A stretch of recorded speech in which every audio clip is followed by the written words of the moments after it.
We get ready for the postseason as NFL wildcard round is here. A couple other teams getting ready for their coaching search, and we will continue to look at the Trae Young situation as it has a resolution out in Washington. It's been a crazy couple of days in the world. Hopefully this can be a bit of an escape for you as Couch Potato Diary Live starts now.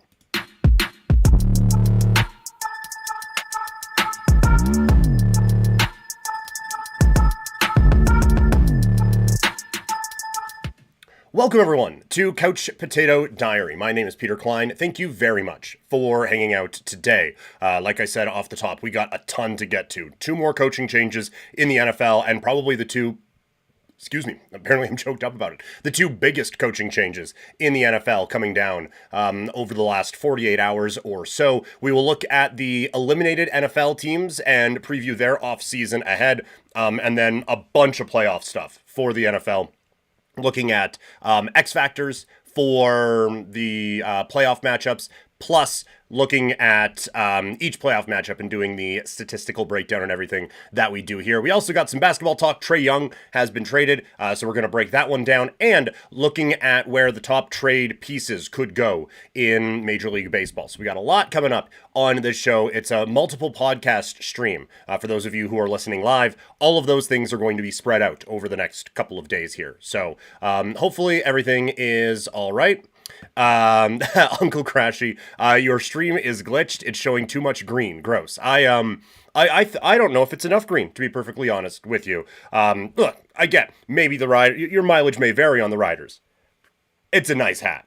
I mean, come on, like objectively, it's a nice hat. If you want to get more nice hats, not this one, obviously, but some other ones, you can head over to seaofdead403.ca and get all that great Calgary swag, or head over to swiftenergy.gg. Use the code PKPrimetime for 25% off. Get that get that fuel that you need to get through your next gaming session, or just a stream here, as this one's going to be probably a decently long one for y'all here today. Agree to disagree, Uncle Crashy. Look, you're allowed to be wrong. That's totally fine. By all means, be as wrong as you want on this one. Maybe some wrong decisions made in the NFL. That's going to be where we start this off today. But as with everything, if you got something else that's on your mind or anything that you want to chat about, throw it in the chat. Maybe I won't get to it at that exact moment, but as soon as I can, I will get to it.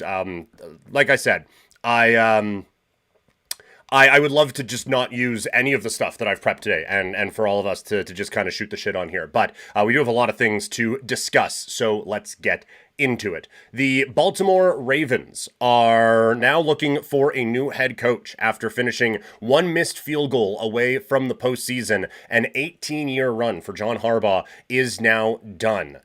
But should it be? I don't think so. Let's talk about the Ravens making this move at this time.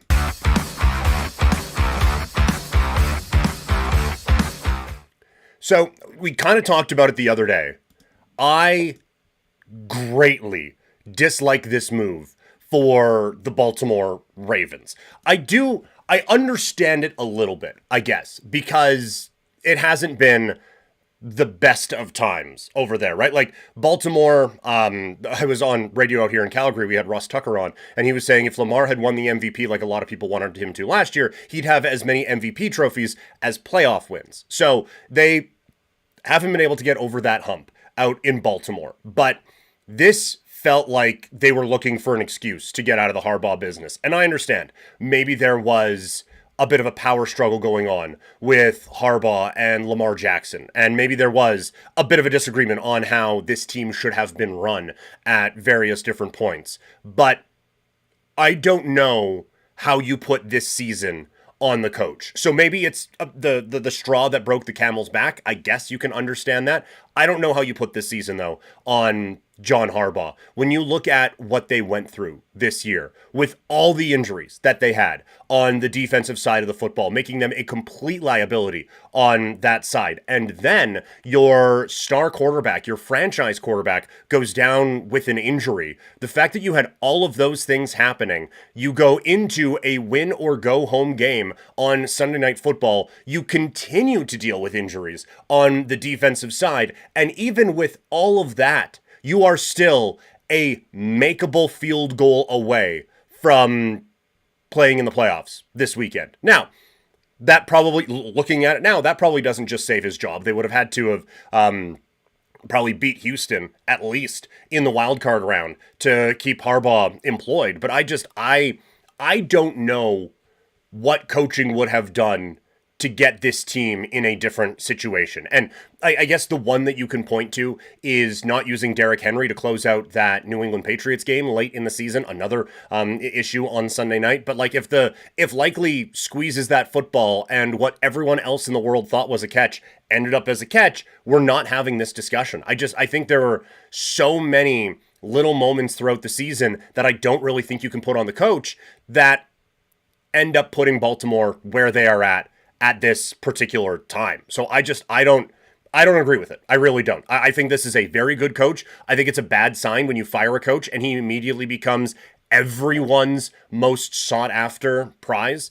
That feels bad, you know? And now a lot of talk about the Giants now with him. I wonder if Miami pops into this conversation and what kind of search goes on there. Like, does he get more control of a roster? Also, with the GM vacancy happening out in Miami at this particular time too. So he has a lot of different options. And for Baltimore, I do wonder what's next now. We're obviously very new into this. Do they go the defensive route? And it's Flores. Monken, I think, has done an okay job of calling plays for this group and obviously has some high-level coaching experience in college football. So does he just slide over into the head coaching role and gets a little bit more control of what this football team is? Again, I don't think they're that far away. When you look at, obviously Cleveland's a non-factor in this division right now. The Bengals have a lot of problems still, and the Pittsburgh Steelers,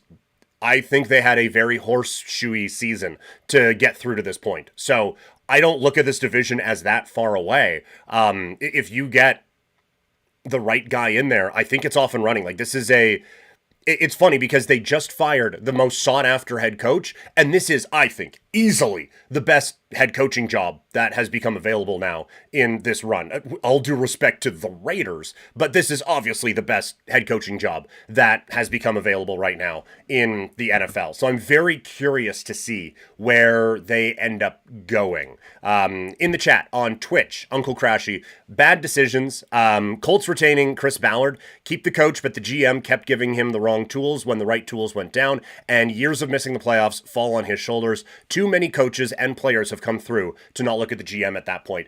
I think that is an interesting one. I think Daniel Jones having the success that he had gives him a stay of execution, right? But like, Ballard is probably a 2-4 start away from losing his job. Like, they have to come out of the gates firing next season. And I think for Ballard, he could kind of explain away that, well, look, we missed on the quarterback. Yes, that's my bad.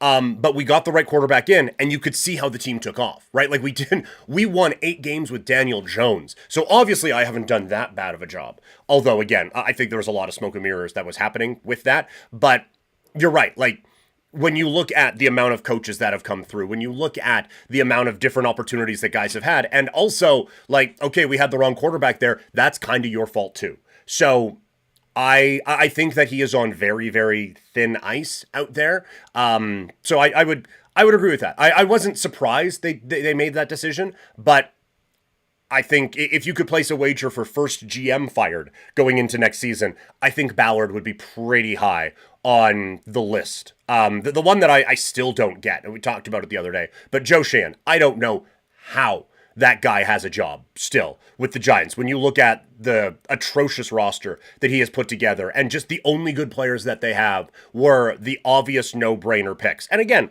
you have to make your layups, but he hasn't even made a mid-range jump shot outside of that. So that's the one that has really surprised me, that change has not happened. So I don't know. I'm Uncle Crashy now in the chat. 8 starts with the 5th overall QB. Was he the wrong quarterback? With Anthony Richardson, that was Danny Dimes did better, but AR could still develop into something. Yeah, like the Anthony Richardson one, it's just that team got good, I think, quicker than they were expecting, and they were kind of hoping he could just fall right in. But you see, like, he didn't have the college experience to just be able to pick up and, okay, off you go. I still, like, I wouldn't give up on him just yet, but I think his next opportunity is going to come elsewhere. Like they are obviously over it with this guy, and they are obviously in a position where they're not looking to develop a quarterback now. Like they want to go. And we just talked about the pressure on Ballard.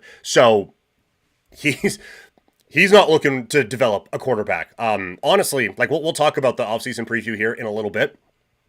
I get people are excited about the top two quarterbacks in the draft, but you look at a couple of teams that need a little bit more than just QB. I wouldn't mind if one of those teams took a shot at a Richardson and just like, hey, let's just see what we can do here. And if it sucks, then we're going to have a chance to draft a quarterback anyway. So I think he's an interesting case for a few teams in the NFL. I don't think it's going to be with the Indianapolis Colts. Now, Danny Dimes, to that point, or Indiana Jones, as people started calling him, I don't know if you can go into the season with him as the quarterback either because of the Achilles injury. And, right, it was Achilles. I'm not making that up. Either way, with the injury that he's dealing with and now trying to come back from that, I don't think that can just be plan A and there's no plan B behind it. I think it sucks for him because he was off to that great start. He has to kind of be viewed as, at best, a 1B in a quarterback battle, but probably the backup there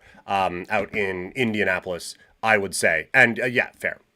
Yeah, again, it is a bit of a flawed roster with the Colts. That is for sure. And maybe not as flawed as it looked in the past, but there are some issues there, 100%. The other coaching change that came down in the NFL came down today. The Miami Dolphins have moved on from Mike McDaniels.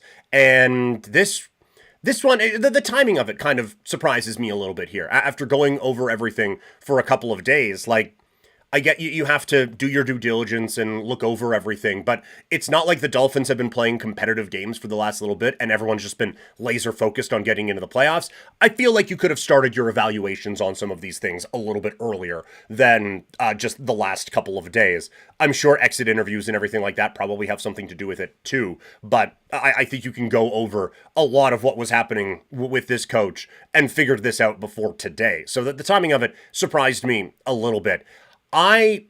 This one I understand. I do think, again, you are letting go of a very talented coach if you're the Miami Dolphins, but I understand this one because of how tough it has been there. And you have a coach that is supposed to be an offensive guru, and the offense was a bit of a problem. And again, like the Tua injury throws every wrench into it, and the Tua injury concerns, and just him turning into a bit of a different player, a much different player coming out of the concussion issues and everything like that. And then maybe also just not being as good as it looked like he might be in that wild year. And we talked about the Tua situation when he got benched, but like you could even see when that offense was just putting up video game numbers, a lot of like the deep passes to Tyreek Hill that turned into big plays. A lot of that was Hill being able to adjust to an underthrown or a poorly thrown football, making a play, and then still being able to create off of that. But I was thinking about this, and maybe, like, I pointed at a number of excuses for why Harbaugh should have stayed with the Ravens, and now I think I'm looking for reasons why McDaniel shouldn't be with the Miami Dolphins, but I think sometimes I fall into the trap, and maybe it's kind of easy to, but when we look at a coach and they get fired, it's like, okay, well, I mean, look at the roster. It's not the coach's fault. And in this one, I don't think it's entirely the coach's fault. I think Tua turned into a different player, and you had some problems. But also, you had a really good roster with a lot of offensive talent on it. And Tua's not going anywhere, right? Like, that contract is huge, and they are in a bit of need of cap space there anyway, I believe. I have it down here somewhere. Where is Miami on the... Oh, no, they have no cap space. Sorry. Yeah, they have negative cap space right now, and getting rid of Tua would actually give them less with the penalties and everything that would go on top of it. So if this coach can't make this situation work, then he has to go, because this is the situation. it's one of those, like, you can't fire every player. Sometimes you do just have to play with the cards that you are dealt. And talked about it with Stefanski the other day. Like, no. Was coaching the biggest problem in Cleveland? It wasn't. I don't think, even a little bit, I don't think coaching was the biggest problem there. But sometimes you do have to elevate your roster. And I think in Miami, McDaniel, a really good offensive mind, but teams figured them out. There wasn't enough adjustments to it, and that's a bit of a cliche, but there wasn't enough adjustments to it. And now, like, this is the situation there. So yeah, you can criticize the roster, specifically the quarterback, but he's going to be the quarterback. You have to get the most out of him, or get the most out of Quinn Ewers and all of those guys around it. But Tua's sticking around. So this is the situation you have to make the best of. So again, were Miami's issues all on the coach? I don't think so. But the coach is the most correctable in this spot. Again, I think he's going to be a highly sought after one. Like, Raider fan here would love it. I think, like, you look on down the list, like he would make sense as that offensive mind who can try to come in and get the most out of a situation, whether it's in Tennessee trying to get a lot out of Cam Ward or some of those other guys, the Giants with Jackson Dart, if Harbaugh says no. I think there's a lot of opportunities. I think this is still a good coach, but it wasn't working in this spot now. They are in a tricky spot because like Stefanski maybe helps out more offensively, but none of the other offensive coaches that are out there are, I think, better than the guy that you just had. So maybe different is enough, but I don't think anyone out there is better than the dude they just fired, and I don't think they're in a spot to be bringing in a defensive coach and just try to all of a sudden just 3 yards in a cloud of dust this thing rolling on with Miami, given a lot of the offensive firepower that they have out there. We got Conrad in the Twitch chat. What's up, Conrad? Hopefully the Circle K was kind to you as a Calgary sporting tradition continued over the holiday season again. But always great to have Conrad from Game Over Calgary and a number of other ventures in the chat with us here today. What are you guys thinking? We got Crashy's thoughts on the Indianapolis Colts situation. Am I out to lunch like McDaniel? Am I just hyping him up too much? Am I hyping Harbaugh up a little bit too much? Let me know your guys' thoughts in the chat. And yeah, we can keep talking about it there. Conrad, glad that it was such a good time. Did that Schultz and Pugh get shocking eliminated, or did the game that Schultz and Pugh got shockingly eliminated in? Yeah, that seemed to get, like, that got not just like local hockey people buzz like that. That was getting a little bit beyond into the kind of the general hockey conversation. So awesome, you got to do that game, and yeah, it was a noteworthy tournament that happened out here in Calgary. Hey, would love this if you guys could share this video with some of your football fan friends. If you want to just taunt a Ravens fan for them making the wrong decision about their coach, hit that share button, and or however you could share this, do that, and it would be greatly appreciated on my part. As the NFL playoff teams get ready for the biggest games of their season, the rest get ready for the biggest decisions that they will have to make. Some just impact the next few months, and many impact the next few years. So, what are those decisions that have to be made? Let's preview the offseason for the teams that weren't quite good enough to get into the NFL postseason.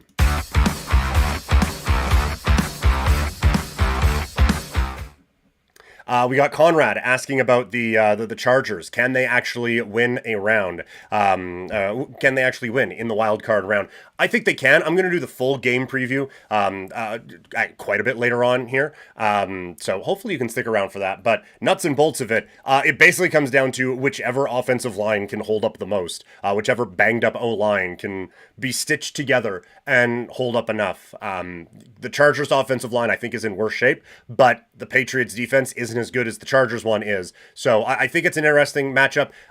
Definitely maybe is the answer I will give now, but we got more preview of that coming up. But selfishly now, I want to talk about my team as we talk about eliminated teams for probably the last time in the next little bit until coaching changes are finalized and everything. But we're going to run through the teams that have been eliminated from the playoffs and what is next for them this offseason, and going in draft order until we can't. Up first, obviously, the team on the clock right now in the NFL draft, the Las Vegas Raiders. They have an estimated $84.1 million in salary cap space. They have the first overall pick, and this needs part that I'm going to do for every team. This one's easy. Basically everything. I've made the joke before, but it's not entirely a joke. They have about 3 NFL players on their team with Genty, Bowers, and Crosby. I'm obviously exaggerating, but not by as much as I should be. This team needs basically everything. Quarterback is obviously at the top of that list, but they desperately need help on the offensive line. They need any wide receiver who can do anything, and they need anyone who can cover anyone else's wide receivers who can do anything. This is a team with significant holes. And I understand and will understand if they go Mendoza at the top of this draft. If it were me, I don't think you can do that. They just have too many needs on every aspect, or in every aspect of this game. And we have seen how often teams have traded out of this number 1 spot, been able to accumulate quite a bit of draft capital, and then go off and fill up their roster. We will see it this weekend with the Chicago Bears. Now, we'll also see it with the Carolina Panthers, albeit in different scenarios. But I think the Raiders need that right now. They are not a team that is a quarterback away. They are a team that is a quarterback away from still needing everything else on the field. And you can look at what happened in New England and see the quick turnaround, or see what Jackson Dart has meant to progressing the future of the New York Giants, and figure it out and see that, like, you can still do this. So if Mendoza is the pick, I'm not going to be lighting tables on fire. I'm not going to be running around and just like hammering everyone and just being really upset about this. It is one of the needs. And if you think that he is the best player available, then you go out and make that pick. But I feel like there are a few teams that are a little bit closer to just being a quarterback away that you could probably get some pretty good draft capital coming back. Like, you are really hoping that the Jets just fall in love with Mendoza and desperately have to move up and get him. And they have quite a bit of draft capital to work with. So maybe you can kind of dip into that a little bit and try to fix this roster. So if it were me today, I don't think I'm going quarterback for the Raiders. I am trying to trade out of that spot and accumulate a number of picks. If they have to stick and pick on the day, it probably does make the most sense to go with the quarterback there and then try to figure out everything else around it. They have $84 million in cap space to try to put together an offensive line and some kind of a defense that can help this kid out. But this would be an atrocious situation for him to go into. And more often than not, when it's the number 1 overall pick, they do get thrown right in.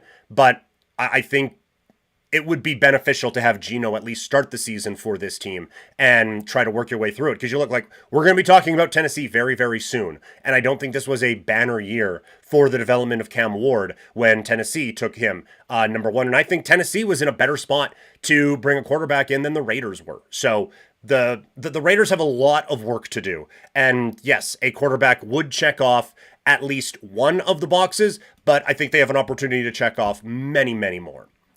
In the chat, Conrad, QB has to be the first priority, but I don't think they go Mendoza. If I am Oakland, I mean Vegas, I go more if I don't ship that pick. Yeah, like that is going to be a discussion as well. But between the two, Mendoza certainly has an interesting personality going on with him. Moore has a very skilled upside, obviously. So it is, I think that one's going to come down to preference. And just admittedly, I haven't watched as much of either of those kids yet. Like, that's going to be what a lot of my time is spent on over the next little bit, since I'm a little invested in it now. So I do think that you can.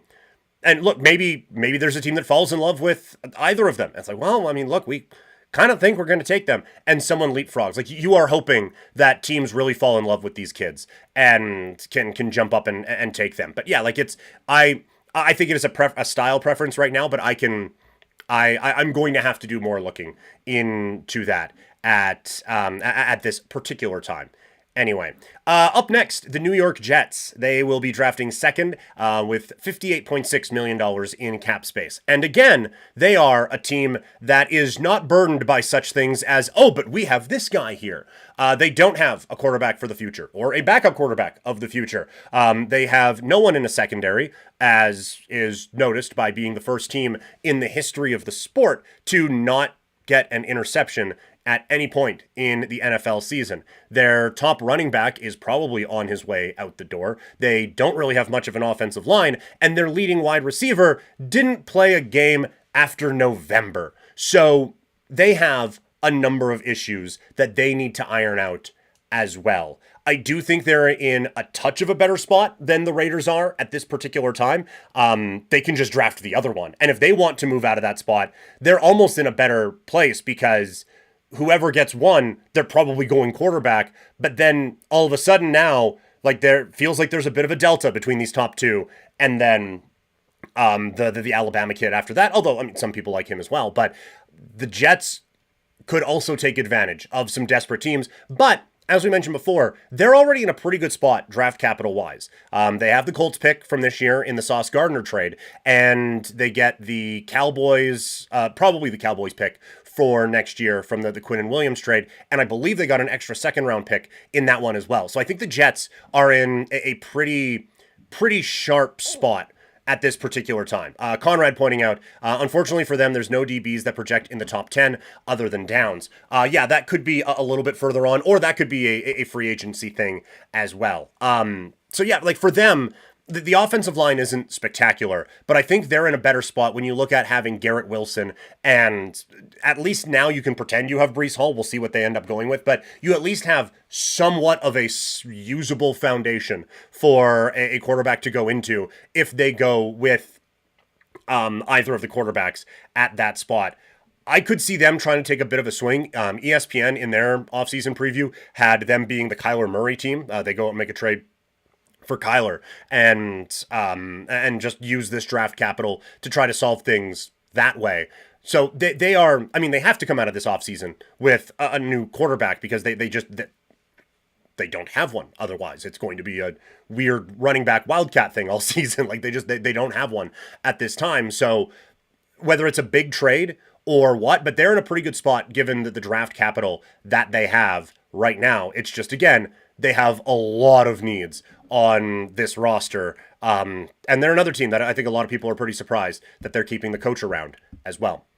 One team that didn't, the Arizona Cardinals. They did not keep the coach. So that is part of the offseason game plan with an estimated $14.5 million in salary cap space. The first thing they need to do is figure out what they're doing at quarterback. Jacoby Brissett came in, made the offense look competent, but lost every football game that he played, which is only slightly worse than Kyler, who won, I think, 3 games for them this season. So not a good year at the quarterback spot for them. But you look at the rest of the roster, they have a number of okay running backs. They can piece together a decent running back room. They have Michael Wilson turned out to be a phenomenal asset as a wide receiver. McBride set records as a pass catcher.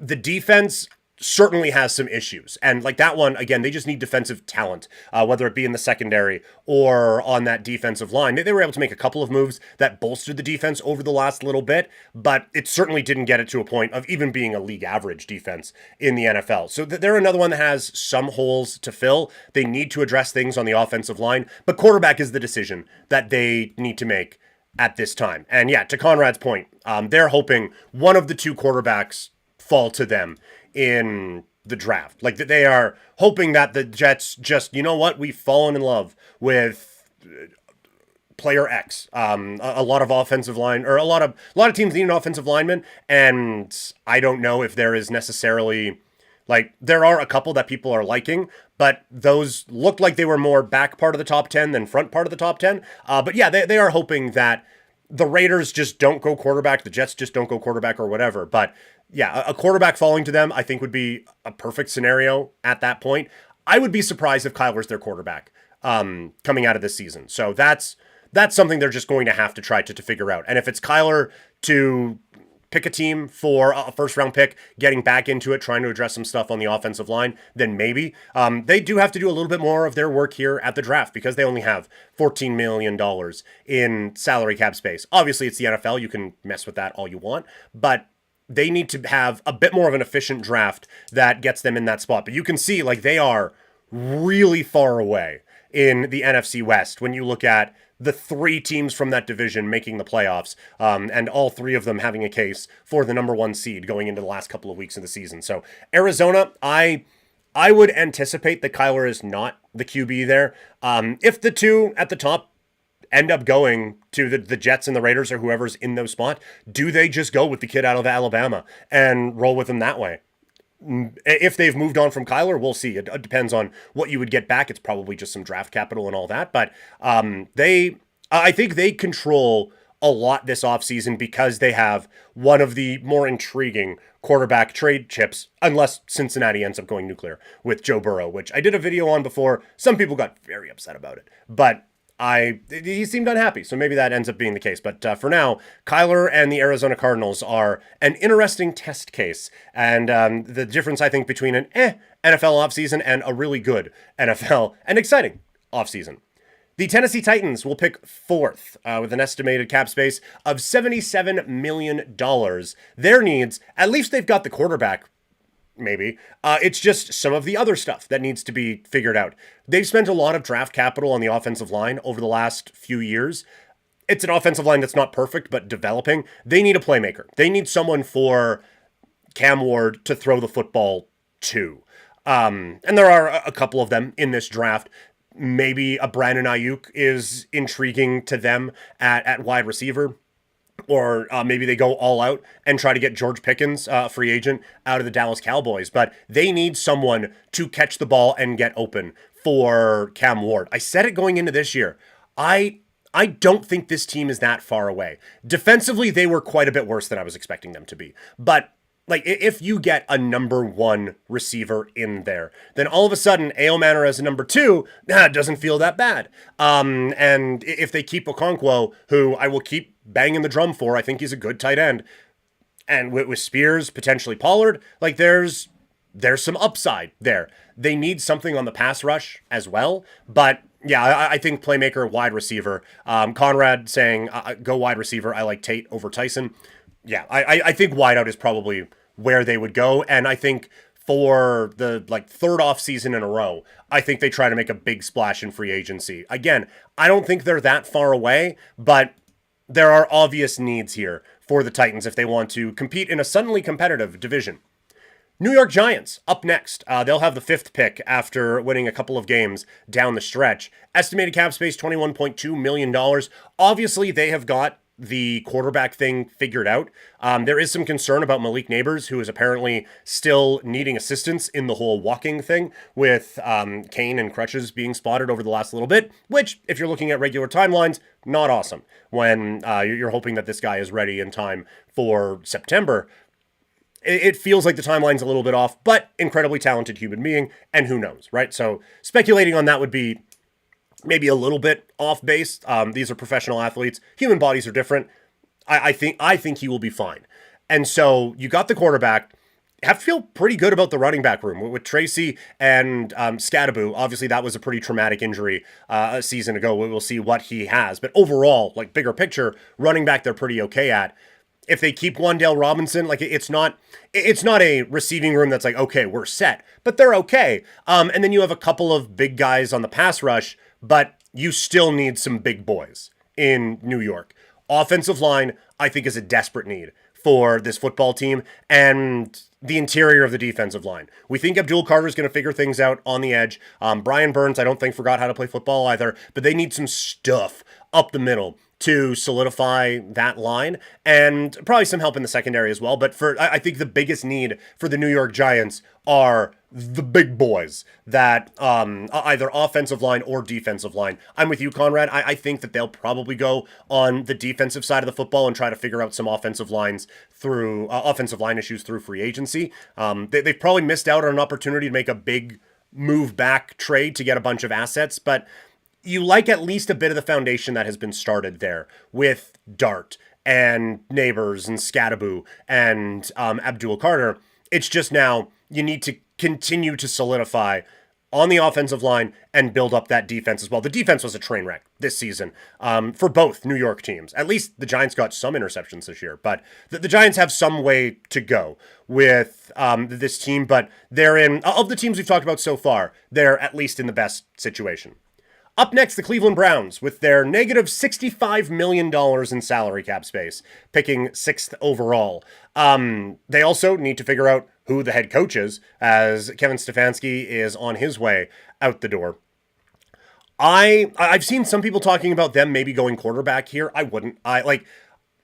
Shedeur, we've talked about him ad nauseum. Shedeur was never a year one guy. He was never, ever going to be starter from day one, rookie of the year candidate, which was why it was such a complex situation, because you had a guy whose name far outweighed his immediate ability. I think there is potential there that he could turn into something, but it wasn't going to be this year. He was a work in progress. It's just because of what his name was. If you drafted him 2nd overall or whatever it was going to be, then that was going to be very difficult to manage the star power of that and keep him out of the lineup. But I think he was fine. Like, he at least, the trains were moving on time at various different points in this offense. So I wouldn't be sniffing quarterback right now. I think you let him roll with it and give him a little bit more to work with. And then if it's not it, it's not it. And you can adjust then, and you'll be in a spot where you can draft high again and make that move. But I think they have significantly better issues than quarterback. Yes, Conrad, in Shedeur we trust. I think he's going to be fine. Do I see him hoisting the Lombardi Trophy and being a Super Bowl MVP? Probably not. Obviously, he could win a Super Bowl, but is he going to be best player on a Super Bowl team? Probably not. But can he get this team to competitive in a division? Absolutely he can. Just need some help around him. They need offensive line help really, really badly out there. That is something that obviously they need to address, and they need any kind of pass catcher to help out. Jerry Jeudy ain't it. They have some talent at running back with Judkins and with Sampson. Harold Fannin Jr. turned into a thing this year at tight end. They need wide receiver help. So if there is, like the Titans, if they don't go wide receiver, then a really good one is falling to you. If they do go wide receiver, then a pretty good one is falling to you. But they need some help at receiver. I think the big thing would be the offensive line. Try to address that. And then maybe try to get, would Brandon Ayuk come in on a shorter prove-it deal with the Cleveland Browns and be that guy to help out with Shedeur? Maybe. That could work. But I think offensive line has to be the main priority. And again, they're going to have a couple of picks in the first round here because of the trade they made for with Travis Hunter and all of that at the end, at the draft a season ago. So I think they're in an okay-ish spot. It's not a great football team, but I think they do have a little bit of wiggle room now to actually improve this football team over the next little bit. We have Luna Frost saying, hi, what's up? And then asking about some art for the channel. I appreciate the offer, but no, we're okay for right now. And Conrad saying there's not a lot separating the top 3 wide receivers in all honesty. So yeah, a good wide receiver probably going to be available to them. We'll see about what's happening on the offensive line. Again, this is right around the time where you start to get more comfortable with drafting a couple of those kids. Again, I have a bit more work I need to do on a lot of those before I can confidently come on here and blibbity blobbity blue, and then ignore a lot of it when I eventually end up being wrong anyway. But I think they're in a better spot than we would assume the Cleveland Browns are in right now. It's just we've been saying that about them for a really, really long time. Next up, Washington Commanders. They come in with $51.2 million in salary cap space. Thank gosh for those rookie contracts for quarterbacks. Obviously, this year did not go well for the Washington Commanders as Jaden Daniels got beat up and injured. So offensive line might help. And then defense is an area that they need to improve. They were able to smoke and mirrors a lot of the defense a couple of seasons ago, but it's an old defense. It's an unathletic defense. It's a bad defense. So they have some work that they need to do there now. It has been pretty offense heavy for what we have discussed so far. I think like offensive pieces wise, obviously like the number one player for a lot of teams in this draft is the running back out of Notre Dame. I mean, maybe. They could, right? Like they need a lot of athleticism and help on the defensive side of the football. But if they want to go the Raider way, when they went with Ashton Genty a season ago, if they just want to draft the kid from Notre Dame and roll with that at running back, Rodriguez is fine. McCroskey Merritt is fine, but they're not game breakers. If you get a potential one there and just, okay, we're going to shoot it out in this, I could see them going that direction and then try to piece together defensive stuff later. But there's an opportunity also to get one of the better defensive players in this draft because everyone ahead of them is very, very offensive heavy at this particular time. So unless there is a surprise early on, I think there is a chance that they go running back here. But to Conrad's point, like they need an edge rusher really bad. They just, like, I put for my needs for them front seven and secondary, which is all of it. Like they need athleticism and they need talent on the defensive side. But yes, in 2026 football, pass rusher is where they need to go first to try to upset the apple cart there at least a little bit. You saw how good Cleveland could be with one very good pass rusher. Not that Myles Garrett's popping up in this draft, but you can change things pretty quick if you can get that high level pass rusher out there. So it's just, are they going to be tantalized by something that is a bit of a secondary need at running back with there being a high level running back prospect on the board, or do they actually stick with what they actually need and build it out that way? But they got some money to spend this offseason, but it is basically a full rebuild on the defensive side of the football out in DC. At number 8, it's New Orleans, perpetually in salary cap hell as they are at minus $26.5 million in cap space. Hello, Toxic, in the Twitch chat. Welcome. Happy to have you in here. Yes, New Orleans, they at least have the quarterback figured out to a point where they can fix other things first. They don't have to go super quarterback heavy here and then, okay, let's try to piece it together. Shuck, I don't know if he's a franchise quarterback, but he's at least good and at least serviceable. So now it's about building around him. Conrad mentioned in the chat that the wide receivers that are here, the top 3, are basically like 1A, 1B, 1C. This would be the third team that we've brought up that could reasonably select a wide receiver. If that falls to them, do they just, okay, yeah, cool, roll with it. But again, they need the big boys. As Booker T would say in WWE, no bread, no water, just meat. They need the big guys up front, offensive line and defensive line. They got a few players aging out on the defensive side. A defense that was surprisingly good. I mean, that was New Orleans in general, surprisingly good this season. It's funny, go back to the preview things, be like, okay, New Orleans is definitely waiting for Arch Manning in this year's draft. And instead, they were better than people thought. And Arch Manning, significantly worse than people thought. And not even coming out in the draft now. So, funny how things can change over a few months. Yeah, it's the big boys up front. They need offensive line. They need defensive line. But they also need a secondary playmaker behind Olave. I think they still have some interesting options at running back. We'll see what happens with Alvin Kamara. But they had a couple of young players step in behind him.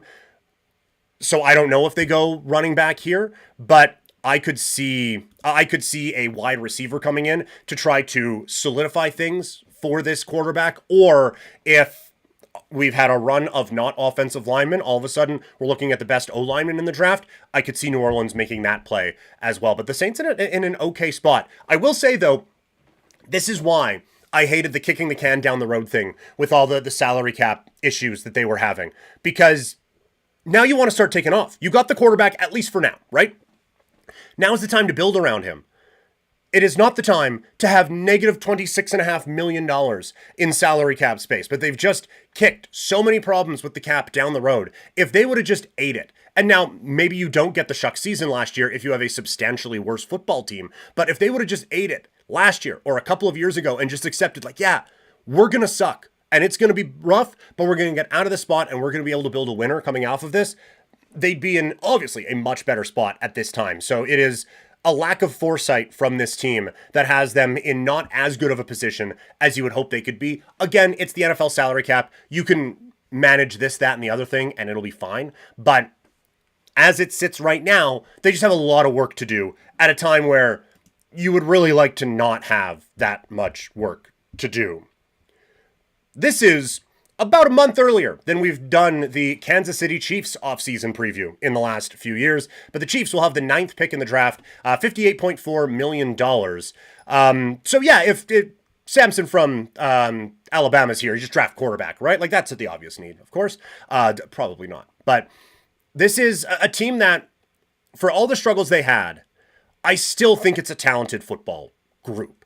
Rashee Rice, obviously some issues there off of the field, and then some injury problems and all of that. I still think a really good receiver there.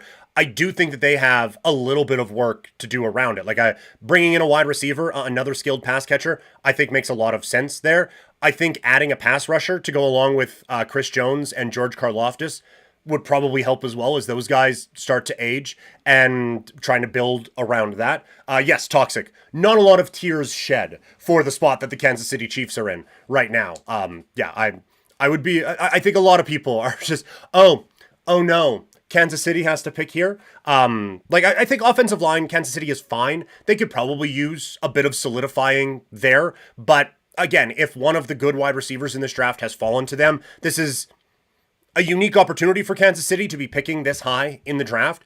So go out and try to get that high-level playmaker. Or if the draft falls to you, a really good pass rusher could be exactly what this team needs as well. But again, it's a very, very strong unit and one where just a lot went wrong for this team this season. They are not without flaw. Like it is not stunning that they are here. This was a well-earned 9th overall pick in the draft for Kansas City. But it's not New Orleans. It's not even Cincinnati, who we're going to talk about after this. Like, they are, of the teams we've talked about, obviously, when you have one of the most talented quarterbacks in human history, you're in a good spot. They're obviously in a good spot still. It's just, there is work to do for Kansas City. In the chat, Conrad saying, as a Charger fan, I hope we talk about the Chiefs in the top 10 of the draft forever and ever. Amen. Yes, if we got back to the Kansas City Chiefs of my youth, of the Elvis Gerbach Priest Holmes, like, oh man, they're okay, but not really a threat, that would be fine. I would be okay with that instead of what's been happening with a dynasty in my division here over the last little while. Although it's not like the Raiders have been, oh man, Mahomes is there. Boy, that's really been the reason we've lost. But, you know, I can still complain about it. But yeah, for Kansas City, I think wide receiver is the way they go. I could see them trying to make a move for Ayuk, but we say this every year about them, right? Like, oh, well, Hopkins could be the one who goes there. Maybe it's Ridley who could go there. Maybe it's this guy. Maybe it's a Tyreek Hill reunion out in Kansas City. I think if one of the good receivers falls to them in the draft, then I could see them going that way. But Conrad, I think the most likely outcome is what you're saying there, is another edge rusher. Because, again, like this is a unique spot for them. And they are anticipating not picking here for a really long time after this. And so do you address wide receiver when, like, I don't think the receiver room is terrible. A full season with Rice healthy. If Kelsey comes back, even if he doesn't, Noah Gray is fine. Xavier Worthy, like that is an okay pass catching group. But, I mean, obviously Kelsey's aging out, but they're not taking a tight end 9. Jones is going to get old at some point. Karlaftis is going to need help. Like, they are going to need help there. If you can backfill that way and add to what is already a strength with this defensive group, I could see that being the move there for Kansas City. So that would be the likely spot. I will just say, if we have gone this whole way, and the player that a number of people have as the number 1 overall player in this draft at running back has fallen all the way to Kansas City, that is also a position of need for this team. So I could see them. It would be so them to just, we had one bad year and we came out with the number 1 ranked player on a lot of draft boards in the draft. That would be so Kansas City that I don't even want to think about that being a scenario. Next up, the Cincinnati Bengals, another team that would like to not be picking here, but they're picking around these spots a little more often over the last little bit. They at least have some salary cap space, some crazy how, with $60.8 million on coming off of the books. Their needs have been their needs for a really long time. Anyone who can block for Joe Burrow and the quarterbacks there. Now, that got a little bit better as the year went on, but still obviously a significant problem is the offensive line. And they need anyone on defense. This was one of the worst defenses in the history of the National Football League this season, and they're probably losing their best player in Hendrickson. If it's me for Cincinnati, I get, like I just said, historically bad defense. I think we will see how the draft board goes. You have to go offensive line. Like, one player from this draft ain't fixing the defense. It will go from being one of the worst defenses in NFL history to just one of the worst defenses in the NFL. Like, it is, you are peeing on a house fire to try to put it out at that point. Not that you should just give up on it, but you can make a significant difference on the offensive line if you get one of the good ones at this part in the first round. Maybe it is a little too late. Here, maybe they do have to move up a couple of picks to try to get it, but that would be my priority. Try to piece together something competent in free agency on defense, and you still, like, the draft is more than one round. To me, I think you can make the biggest difference to your football team if you go with an offensive lineman in this spot for Cincinnati. Conrad saying, I could see Ohio State safety Downs going here, as in a lot of draft boards, he's a top 3 athlete. You could, right? Like, that's a very, very good player that they could add. I still think, like, you help the offensive line. You now have a quarterback, your franchise quarterback, who's less pissed off and has a little bit more time to pick apart the offense. You add someone in the safety. He's okay. He is out there making up for a lot of the issues that the defense has, but I still think it can make a bigger difference on the offensive line. Now, if it went offensive line heavy early on and that isn't there, absolutely try to address things on the defensive side, because that's an issue too. But to me, offensive line needs to be figured out first point right away for Cincinnati here in this draft to help Burrow at least stay upright.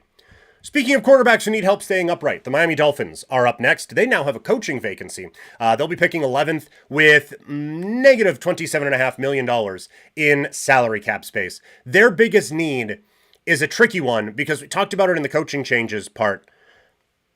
I don't think Tua's going anywhere. We just talked about they have negative $27.5 million in salary cap space. If they cut Tua, they actually get even less salary cap space. Like, the dead cap for this year kills them on it. So I think they're going to at least keep Tua around and either try to rework that contract or figure something else out. But I think Tua's sticking around. I don't think they're in a spot where they're going to be drafting a quarterback anyway. So I do think that there are some issues that they need to iron out. Conrad nailing it. Speaking of teams needing an offensive lineman, the LOL Fins have to. Yes, offensive line. When the thing your team has been known for over the last several years are the concussion issues of your quarterback, even if the quarterback is to blame for some of those, I think you're contractually obligated to draft an offensive lineman in the first round every year. They also have some needs in the secondary that this defense, I think, has some talent on it. Getting a phone call. Maybe it's the Dolphins being like, hey, like, just be a little bit nicer to our guys, all right? So they can go to voicemail. If it was the Raiders, I'd answer. But if it's the Dolphins, we don't know. But yeah, like, the defense wasn't the biggest problem for this team last year. It was quite a bit worse than I was expecting it to be. But it would show up now and then. I could see them looking to add in the secondary a little bit later on in the draft. But yes, offensive line is a very big need for this football team, and thus I could see them making that move.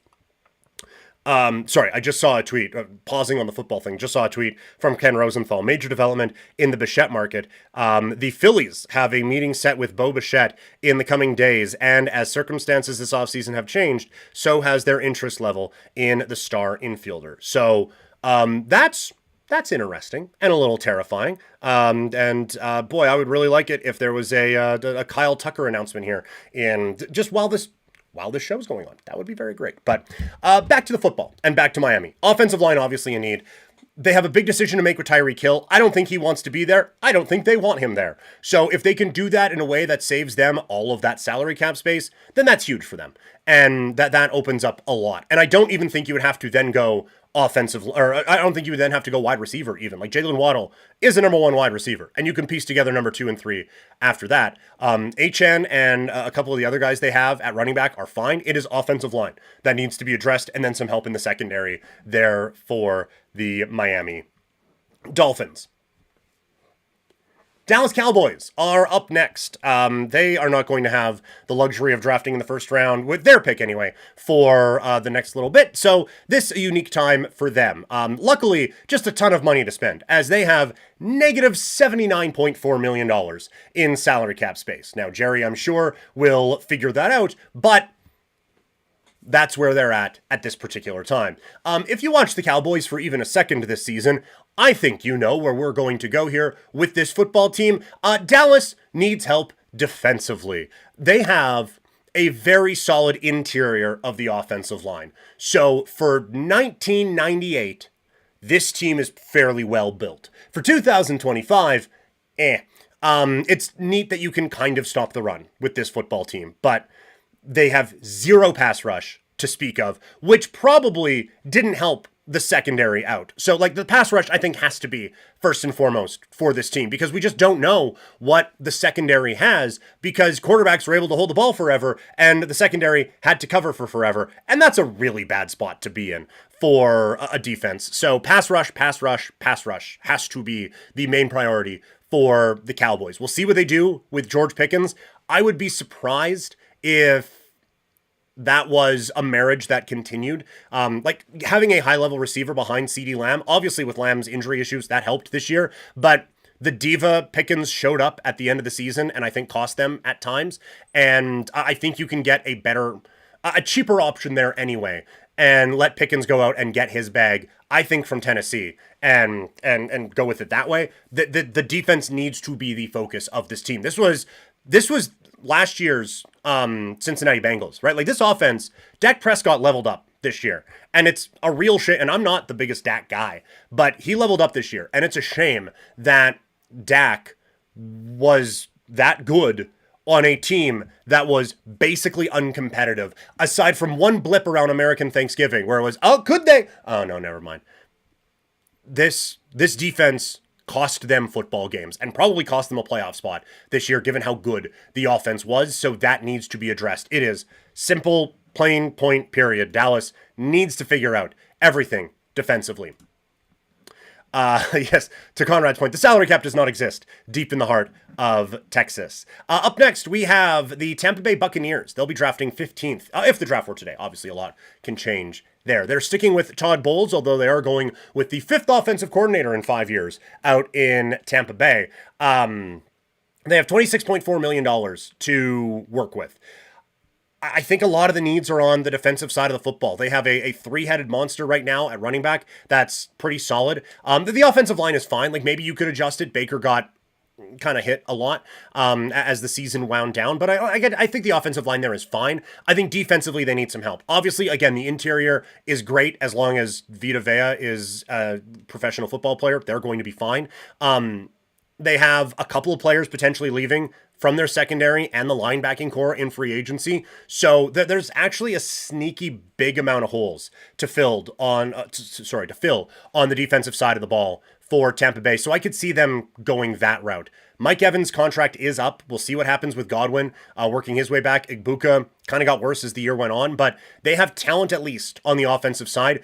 For me, defense is the biggest need for Tampa Bay. It's a division that's right there for the taking. I don't think they're like 6 players away from fixing things on the defensive side of the football, but I think that needs to be the focus for Tampa Bay this upcoming season. Detroit is up next. Their estimated cap space is just a paltry minus $23 million. They're coming into this one, and this is an unusual spot for Detroit. given how the last few years have gone. But offensive line, I think, is the biggest need on this football team. They were 20th in run block win rate, 30th in pass block win rate. Not good. Not good for a football team that is looking to do some big things on the offensive side. So I think you have to address the offensive line in Detroit. Obviously, like, they don't need skill position players for the next 10 years. Like, they're set there for a while. Your mileage may vary on Jared Goff, but now is not the time to be doing that. They do need help defensively. The secondary was picked apart a little bit this year, and they need any kind of pass rusher that isn't Aiden Hutchinson. But to me, offensive line, again, that is where I think the biggest difference can be made with Detroit, is getting an offensive lineman and allowing this offense to get back to the elite level that it was. Minnesota is up next. They have negative $58.1 million in salary cap space. I said all offseason last year, all throughout the season this year, and will probably say all offseason this year, this is a very good football team. The quarterback was enough to get them close to a number 1 seed a year ago, and it was not good enough to get them even in the playoffs this year.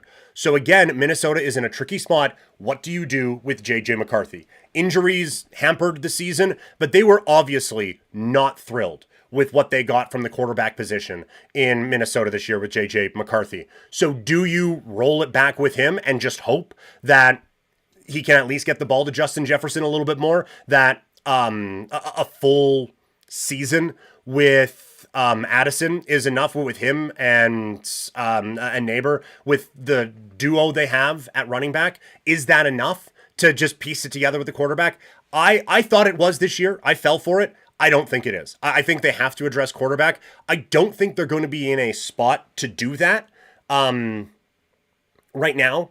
They could be a team that I could see, like, honestly, I think they would be such an amazing spot for Kyler. Like, give O'Connell Kyler Murray and see if they could figure it out with that. I think that would be a really, really interesting move for Minnesota to make. But I could see them being like a Mac Jones team or someone like that. Like, just basically try to do what they tried a couple of years ago when they hit the jackpot with Sam Darnold. Try to bank on O'Connell being able to do that again with Mac Jones or with a Kyler Murray or anything like that. I think you could have a very strong contender on this football with this football team if they could just have the quarterback position not be a liability. So Mac Jones, whatever. If the Raiders want to punt on Geno Smith, like, that wasn't great this year, but at least bring him into camp and give it a shot, and just kind of roll with it that way. But like, they are so close to being a really, really good football team. They do also need some help in the secondary. Harrison Smith, that was a whole lot of, oh, this guy's not playing for the Vikings anymore at the end of the season. So I'm going to assume that a replacement is needed there. So a couple of pieces in the secondary probably needed, and probably would be the direction that Minnesota would go in the draft. And I think trade or free agency is the way to address things at quarterback. But again, this is not a football team that has a lot of needs, and they're really good. Baltimore, next. They'll be drafting 24th overall. They have $8.4 million in salary cap space. So their biggest need, aside from a coach, is cap space. Lamar Jackson is going to be taking up 25% of this team's salary cap space going into next season. So if you could adjust that, I think that would help greatly. They need to figure out what Derrick Henry is. They did not use him in the same way they did a couple of years ago. And I thought it was to save him for this time of year, and then they didn't use him in the final drive against New England, and that probably cost them a playoff spot. So they need to figure out what they have with some of those pieces on offense that they were able to get an elite offense with a couple of seasons ago. Defensively, Kyle Van Noy is going to be a free agent. They just needed health on defense this year, but adding another pass rusher behind or along, whether it's alongside Kyle Van Noy and they bring him back, or replacing Kyle Van Noy, that is, I think, something they're going to need to address. And Linderbaum is due a new contract. They may not franchise tag him. They may not. They declined 4th year or 5th year option or whatever. They need help on the offensive line. Whether he sticks around or not, I think they're going to need a little bit of help on the offensive line. Perpetually, they need, I think, a real, true game breaker at wide receiver. I don't think, again, that's not at the top of the list for what they need. I think you do need to address what was a pretty bad defense this year. And yes, injuries hampered that, but still, if nothing else, draft some depth behind your starters. So it's not as much of a disaster when things go south this year. So a Baltimore team that I still think is just a heartbeat away from being very competitive again, but a few holes that they need to figure out. Now we get to the teams that don't have their first round picks in the upcoming draft. So that's great for them, considering this is the out of the playoffs discussion. The Atlanta Falcons, they don't have a first round pick, but at least they don't have cap space. Negative $12.7 million in cap space. They have a couple of things to work out. Drake London's due an extension, so do that. Like, he's very good. Kyle Pitts is a free agent now. He had easily his best season with the Atlanta Falcons this year, but it has been a bit of a tumultuous ride for Pitts. So do you bring him back, or do you just bring in random tight end X and save a bit of money there and try to piece some other stuff together? They put a lot of work into the pass rush over the last couple of seasons, which is why they're in this spot right now, trading a first round pick this year to get an extra one last year to help things out on the defensive side. But this is still a defense that needs some help, I think, in the secondary. Quarterback, we could say it's a need. It's not going to change there. Kirk Cousins' contract is still at a point where it would be significantly detrimental salary cap-wise to get rid of him. And he was okay-ish at the end of the season filling in for Michael Penix Jr. So it is not an ideal quarterback situation there, but it would be more expensive to fix it than to just leave it and try to figure everything else out. So I think that is a can that they will try to kick down the road as the season or the offseason, progresses. I think a lot of the focus is going to be the secondary for this team. But again, interesting group. And lastly, we have the Indianapolis Colts. We know where Uncle Crashy sits on where this roster is at this particular time. Quarterback is going to be a need for this team. They have Anthony Richardson and a Achilles injured Daniel Jones. So they have nothing at quarterback. All due respect to Riley Leonard and what he did a season ago. But the team that, surprisingly, the team that brought in 44-year-old Phillip Rivers is in need of a quarterback this year. Bring back in Uncle Phil full time. I do think it's noteworthy that, hey, we got a quarterback who can throw the ball more than 15 yards down the field. The offense seemed to open up a little bit. I don't think Philly Riv is the fix out there, we will say. I don't think Riley Leonard is. And Daniel Jones, I'm not banking on him being 100% this year on a team that started the year so effectively out in Indianapolis. So quarterback, they're going to need to figure that out. But because you have Daniel Jones there, you can probably get him cheap on a 1-year-ish contract, given the injury situation. You're not trading up a bunch. I mean, you don't have a first-round pick to begin with. So, the quarterback is just out draft-wise. And then, would they be a Kyler destination? I don't think so. I don't think they would give up the assets to make that significant of a move. When they've just seen a highly drafted, more known for his mobility quarterback kind of not work there. Would they be a Mac Jones spot? They've tried to piece that together for a little bit now. Could they be that? Maybe. But they need to figure that out, and it's not a great offseason to do said figuring. The defense was better, but it still needs to be improved. They need some help on the defensive line and in that linebacking core. They made the move to bring in Sauce Gardner. Obviously, this year didn't go well for Sauce, but secondary is all right, but a little bit more athleticism at linebacker and a little bit of help in the pass rush. And I think the Indianapolis Colts can get there. Once again, atop a division that is looking suddenly very, very competitive. They do have some work to do, but starting with Jonathan Taylor and 3 really good wide receivers and one of the best corners in the National Football League, that's not a bad place to start if you're the Indianapolis Colts. It's just that pesky quarterback thing that needs to get solved. So we're going to do this after each round of the playoffs too, looking at the eliminated teams and what they need to do next. So I'm sure that everyone just agreed with everything that I said. We went over, I believe it's 20 teams, or 18 teams, nailed it on each one of them, I'm sure. But if you happen to disagree and you're watching live, throw it in the chat. Conrad, this has been a blast chatting with you in here. That's been so much fun. But yeah, if you have anything to say about anything I've said, let me know in the chat. Or if you're watching this after the fact, throw that in the comments and we can have a good old debate down there.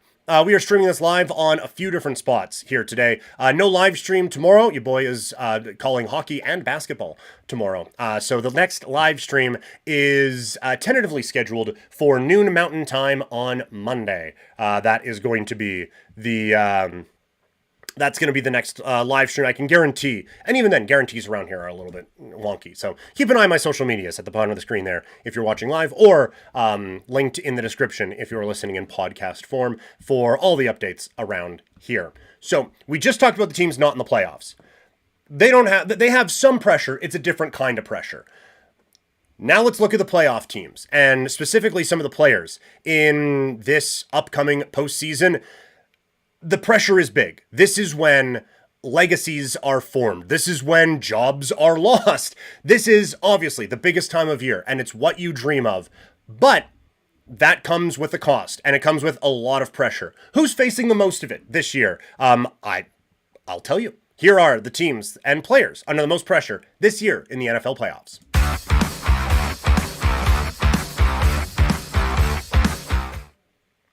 So we have the postseason coming up a couple days from now. Can't wait.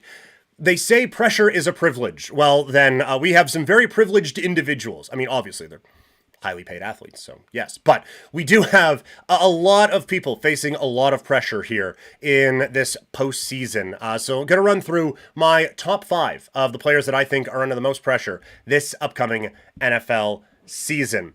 At number 5, this one, I don't normally go this route at all, but I think this is a unique set of circumstances.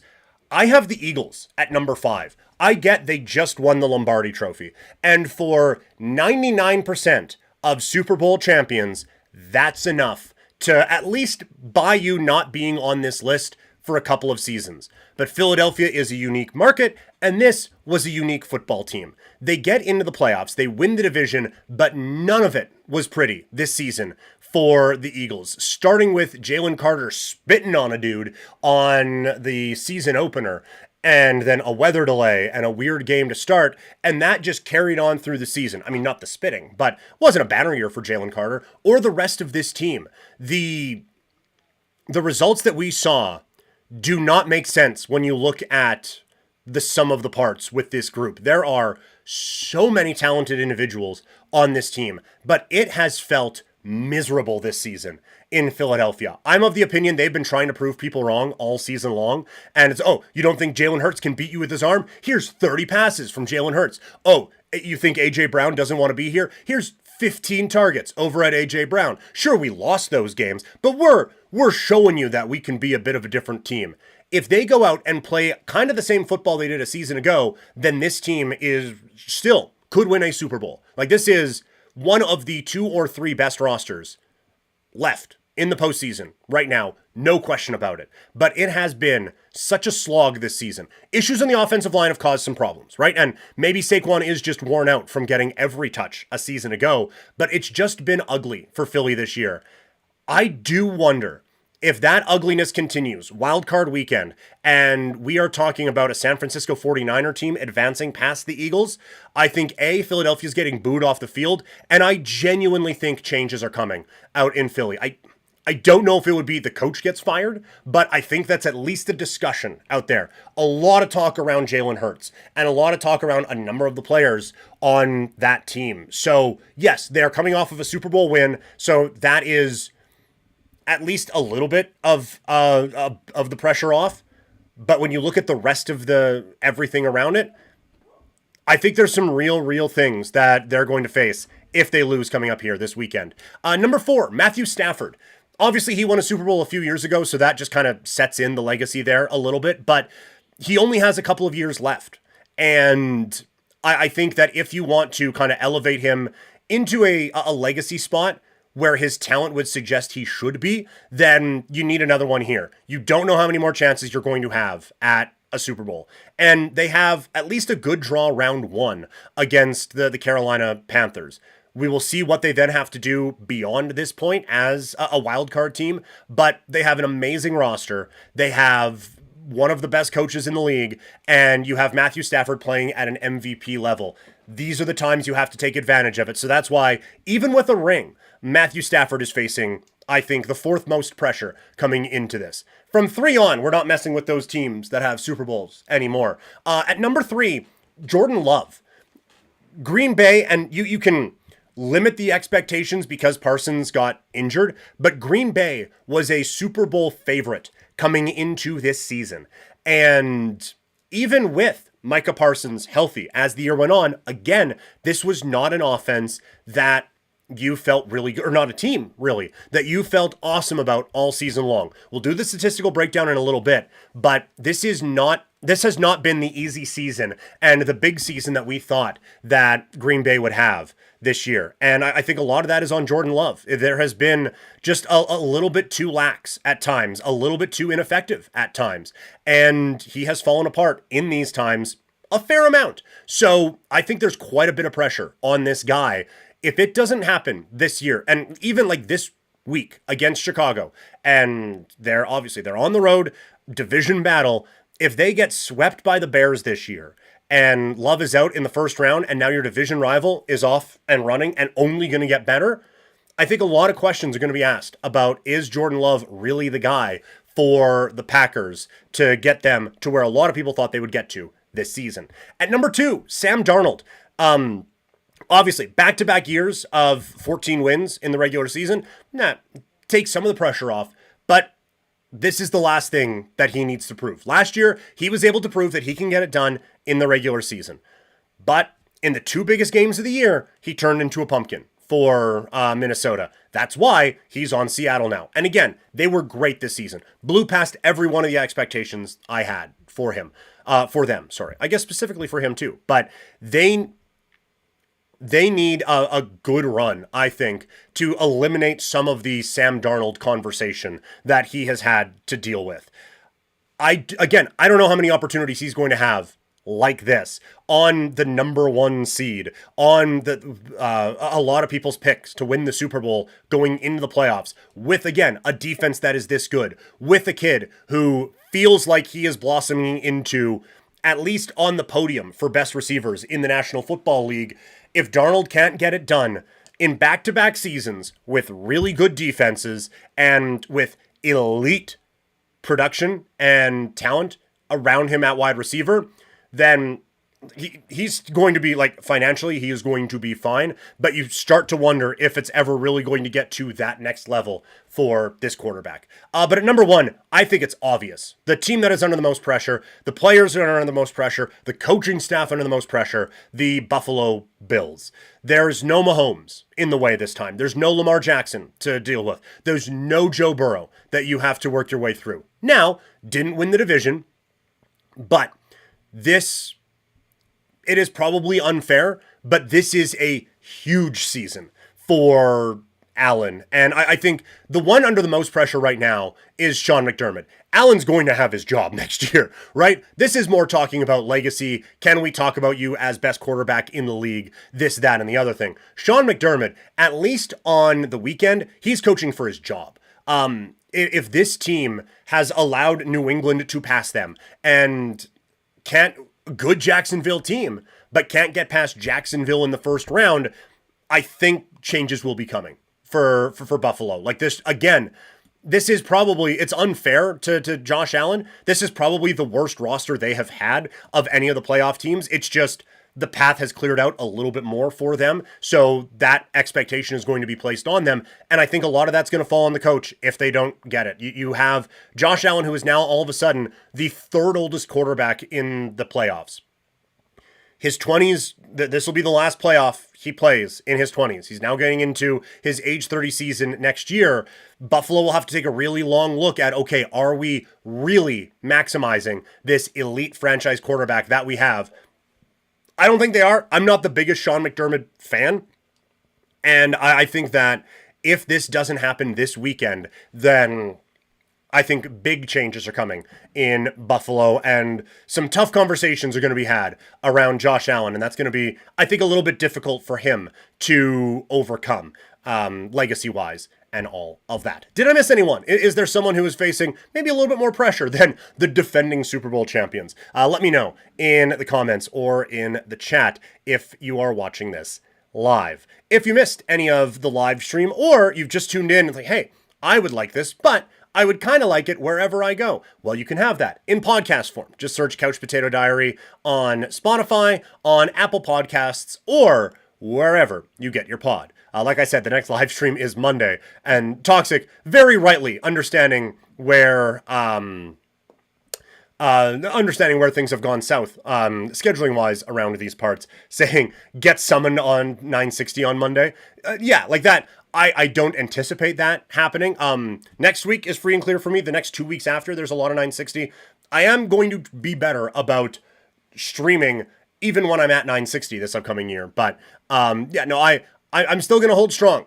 Noon, Monday, we're going to be back doing a live stream. Conrad asking, some would point at Drake May as someone facing some pressure. I think a lot of pressure is off Drake May this season. I think, yes, if they lose in the first round of the Chargers, there is going to be some, it shouldn't be in the MVP conversation. See, this proves that he's not the real deal, to your point, Conrad, and all of that. I think if this doesn't go well on their game Sunday evening against the Chargers, I think you'll be able to point to a very good defense that you are facing, losing to Justin Herbert, who maybe has a little bit of pressure on him as well. But I think expectations are a little bit lower there too this season. But Conrad, you'd be better positioned to tell me. But I think with May, if they lose, more of the blame is going to be beat up offensive line, need to address that. Stephon Diggs, if he's eligible to play and all of that, maybe not the best as your number one wide receiver. Didn't get enough help from Henderson throughout the season, and Stevenson keeps fumbling the football. Like, I think a lot is going to be made around Drake May. I think May this season has proven that he is at least... He is, better than I thought he was going to be. But he is at least deserving of, okay, we are absolutely building around this kid. It is the real deal. It's go time. We have to, accelerate this thing now. I have always said the Patriots are an offseason away from being scary good. So all of this is ahead of schedule for me. We will get into, is Drake May the real deal later on? But I think for now, he has proven he is close enough that if they lose on Sunday, it will be, unless he throws 6 interceptions and it's just a disaster. That could happen, or horrific injury. But most likely, if it doesn't go their way, it will be the defense, maybe not as sharp, even though it got better as the season went on, and just not enough weapons with an offensive line that's kind of It's going to be more to talk about, we need to build around this kid than, maybe we don't have the right guy at quarterback. So maybe the pressure will be on the front office in New England, but I don't think it'll be on Drake May. Specifically for that one. But certainly, there will at least be criticism based off of the easy schedule they had this year, and now facing actual playoff teams in the playoffs. So yeah, certainly not a bad, an honorable mention anyway, that the Patriots facing a bit of pressure. Maybe a little bit on Denver too, after what felt like a bit of a down year for Bo Nix that got them a first round bye. But again, he's still young and progressing through this as well. So we got plenty more football talk to come. This part has admittedly gone significantly longer than I thought it was going to, but we got more football talk to come here over the next little bit. But I do want to get into the basketball news from yesterday, as we have a blockbuster move that it started to kind of percolate over the 48 hours leading up to the trade, and then finally happens. Trae Young is a wizard? Let's see if that makes sense for anybody.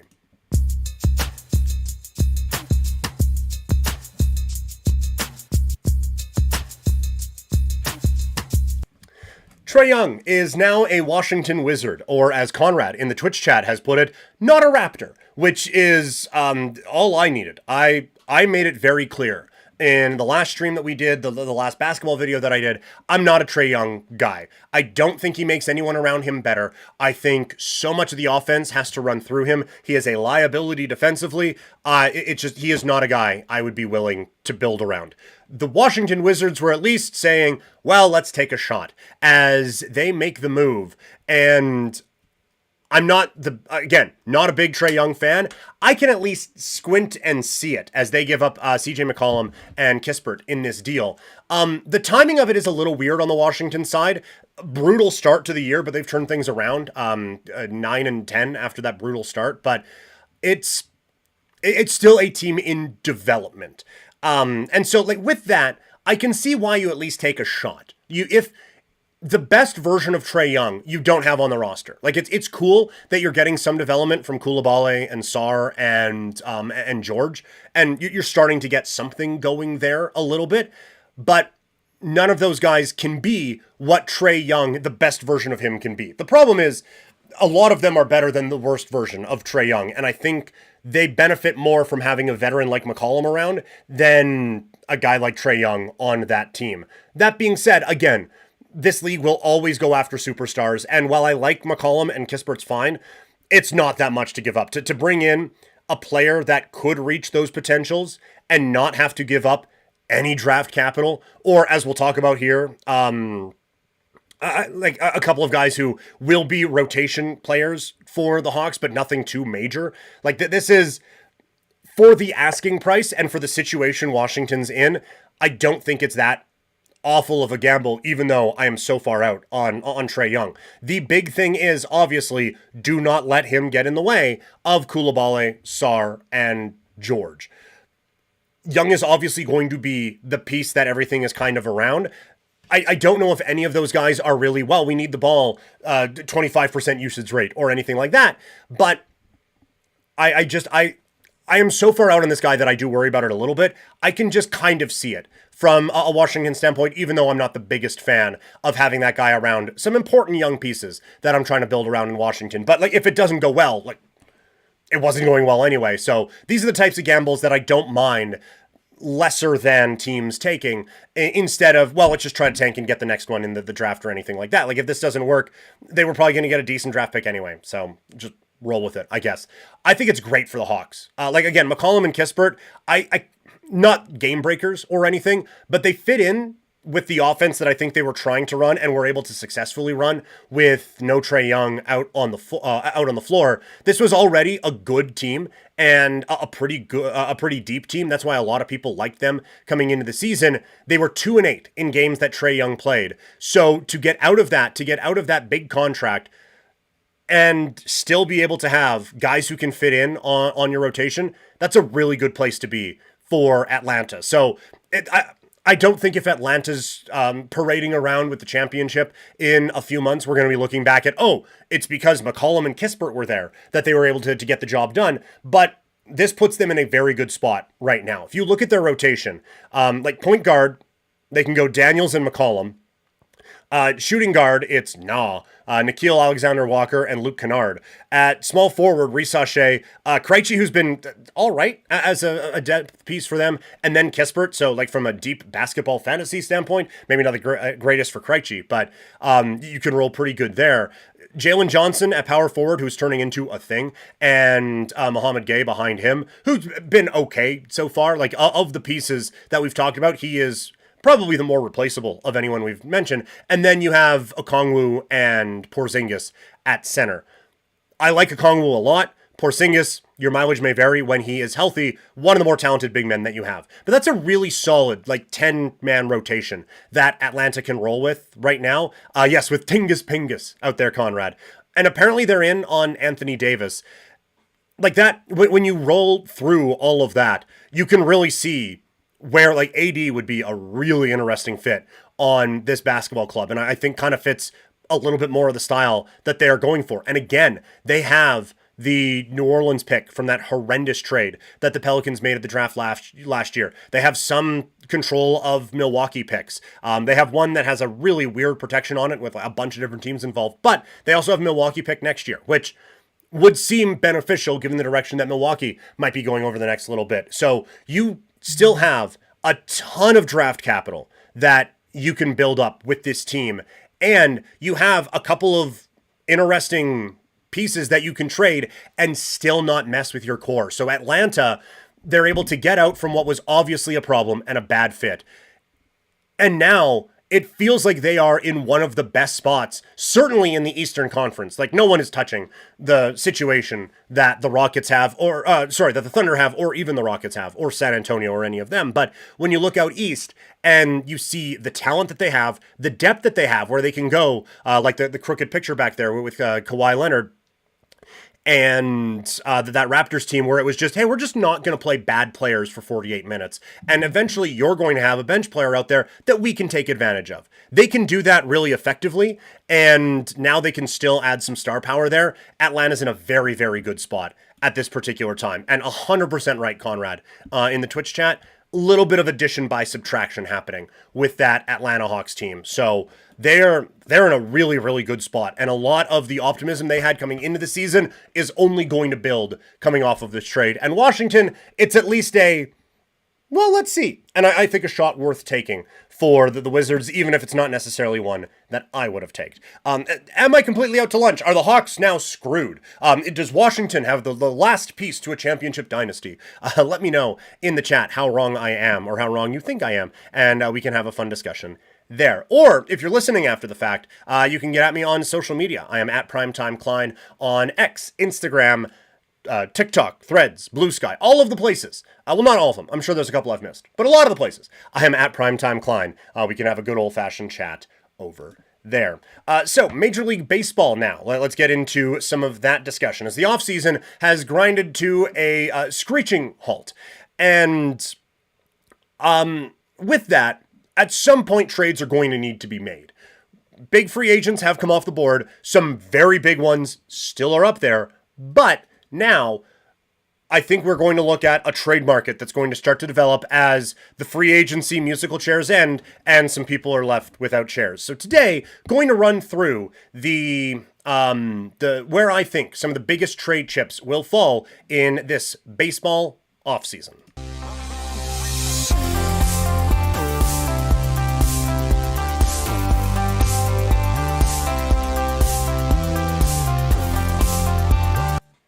So, the Major League Baseball offseason, not exactly what we would like now, as we're waiting on Tucker, and apparently a big development in the Bo Bichette discussion over the last little bit, with the Phillies getting a big push ready, I guess, for the star shortstop. But that's not super going to affect the trade predictions here that I have. So I've gone through some of the biggest trade pieces that are rumored to be out there in the baseball market.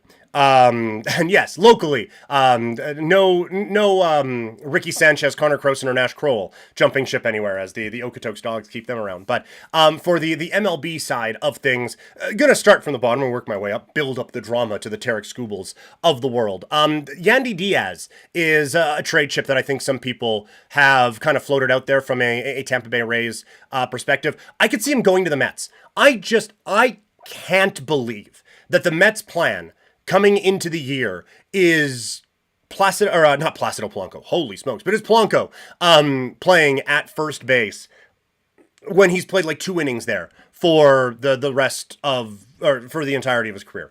I can't believe that that's their plan. Yandy Diaz, it's not the big basher that Alonso was, but could be a table setter guy for Juan Soto. Really good contact hitter for the Tampa Bay Rays, a tough out at times, and you don't have that power bat behind Soto to protect him. So the best thing you can do is try to get a couple of guys on base ahead of him so that teams aren't walking him 400 times this upcoming season. So I could see Diaz going to the Mets. Apparently the Washington Nationals might be making some moves. CJ Abrams is one of the names that we've seen floated a bit. I have him going to the Royals. Kansas City, surprise playoff run a couple of years ago, disappointing season last year. I could see them trying to bring in another young, exciting talent that you can pair up with Bobby Witt Jr. and at least get a little bit more of a spark on the offensive side of things for the Royals. So I have CJ Abrams going to Kansas City. Brendan Donovan, I have him going to the Seattle Mariners. Seattle missing out on Polanco. I think a lot of people I assumed that he'd be going back there. This Mariners team is really good. Like they have a pitching staff that's phenomenal. They probably need a little bit more help in the bullpen, but they have a back end of the bullpen that's scary good, which drove home why Springer needed that home run in the 7th inning in Game 7. Sorry, Mariners fans. Because the back part of the bullpen that you were going to be dealing with was going to be untouchable, so that was kind of your last chance at it. They do still need, I think, a couple of pieces to try to get this thing across the finish line. And I think adding another piece like Donovan to help them out offensively, give them some flexibility in the field, I think that makes a lot of sense for the Mariners. Stephen Kwan, it's a name that if the Blue Jays don't get Tucker or, as I predicted before, Bellinger, although that one has just seemed way out, I could see them making a move for Kwan, but the prediction I have is him going to the Astros. Houston reminding everyone like, hey, we're still here with a couple of these discussions. Kwan doesn't have the biggest contract in the world. This is a notoriously cheap ownership group. And I think that with some of the losses they've had offensively over the last little bit, and now some of that finally catching up to them by not making the playoffs, I thought they'd be a bit more aggressive this season. Maybe they go a little bit more cost control with a Stephen Kwan and try to set the table for Yordan Alvarez that way. Mackenzie Gore, one of the big pieces that the Washington Nationals were able to bring in from their version of the Juan Soto trade, apparently could be available as the Nationals go with another rebuild. At least that was the rumor. That seems to have calmed down a little bit, but still fun to talk about. I have Mackenzie Gore going to the Boston Red Sox. That's just, Boston has missed out on a few of the bigger names now in free agency. We'll see what direction Bregman ends up going here. But this is the type of move that they've made the last little bit. Like, try to go out and get some younger pitching to bring in and solidify a decent rotation already out in Boston. Crochet, I think, could win the Cy Young this year. And they have a couple of other young arms that you don't mind. But Gore would be quite the big move to make when you see the Blue Jays making the moves they have. The Orioles feeling a little bit scary out there as well, especially with that offense. So that's a move I could see them making. Not going to go too far in depth on this one, but Reynaldo Lopez, I could also see the Astros making that move. We talked about the Astros already. I think they're going to try to make a couple of the trade type moves to try to work their way back into the conversation in the American League West. The first stay that I have is Jarren Duran with the Boston Red Sox. There's been so much talk about him, and I think one thing we need to remember is he's still good. So I could see Boston just sticking with this guy and trying to make it work there instead of they obviously have to do this for X, Y, and Z. I think Boston, they've given up on enough players out there. Not that he's the level of Mookie or anything like that, but I think that they kind of need to stop that reputation of just this is where exciting players leave and try to build around it there. A lot of frustration with the New York Mets, but I have them getting Joe Ryan in the trade market. Again, a name that was linked to the Blue Jays.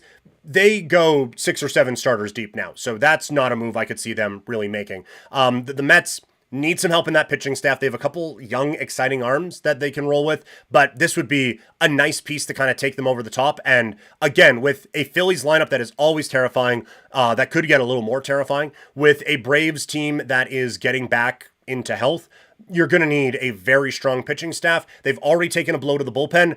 I think they try to fix it with a strong move at starter. So I have Joe Ryan going to the Mets. Byron Buxton, as the Twins maybe look to move on from a couple of pieces that we've talked about.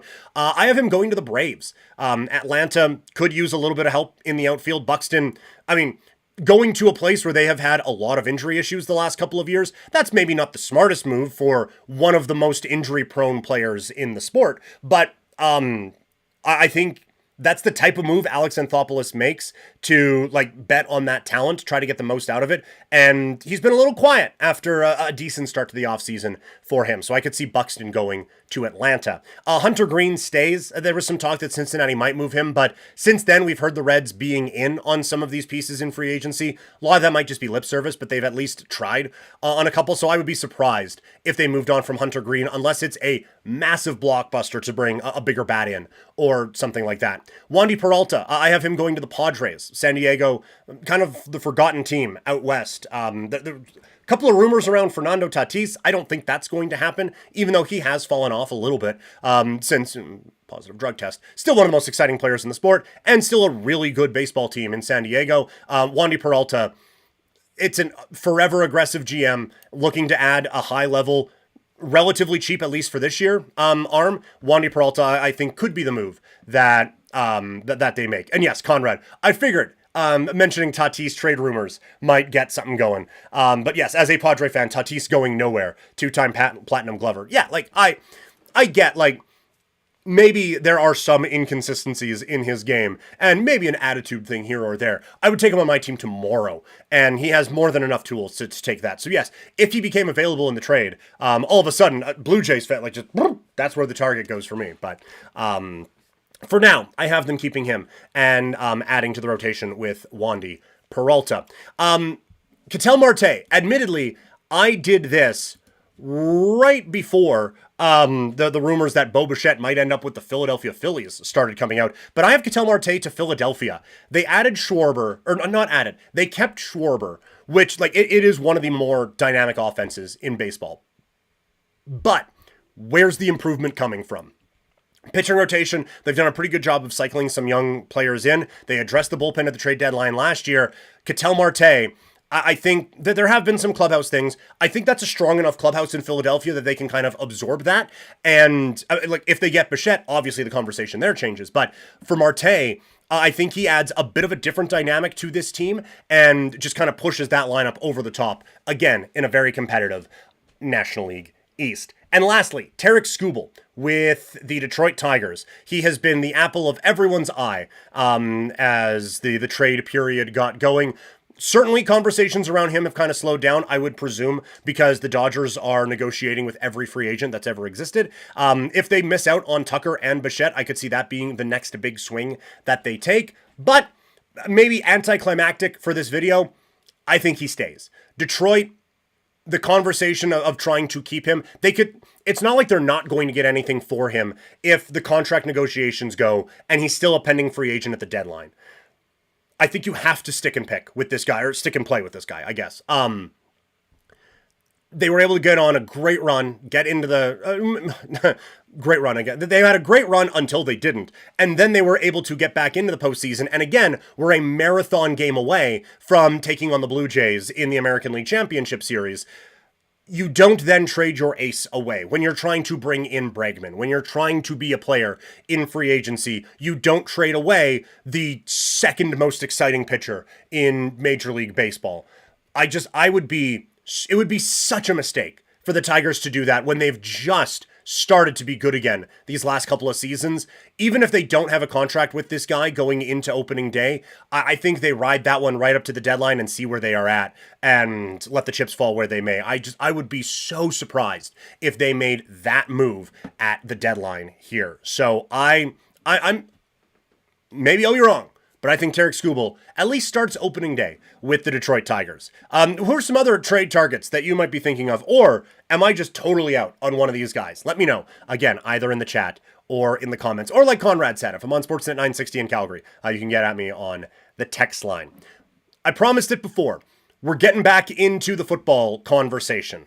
We've talked about eliminated teams. We've talked about who's facing the most pressure. Now, let's get to talking about these games. It is the best time of year for football fans, and it is the time where all of a sudden everything is under the microscope, and just little differences can switch things from a devastating result to potentially having some confetti falling around you in about a month's time. So today, going to look at the X factors for the postseason in the NFL. Going to go game by game and figure out who holds the keys to success for each one of the games here coming up this weekend.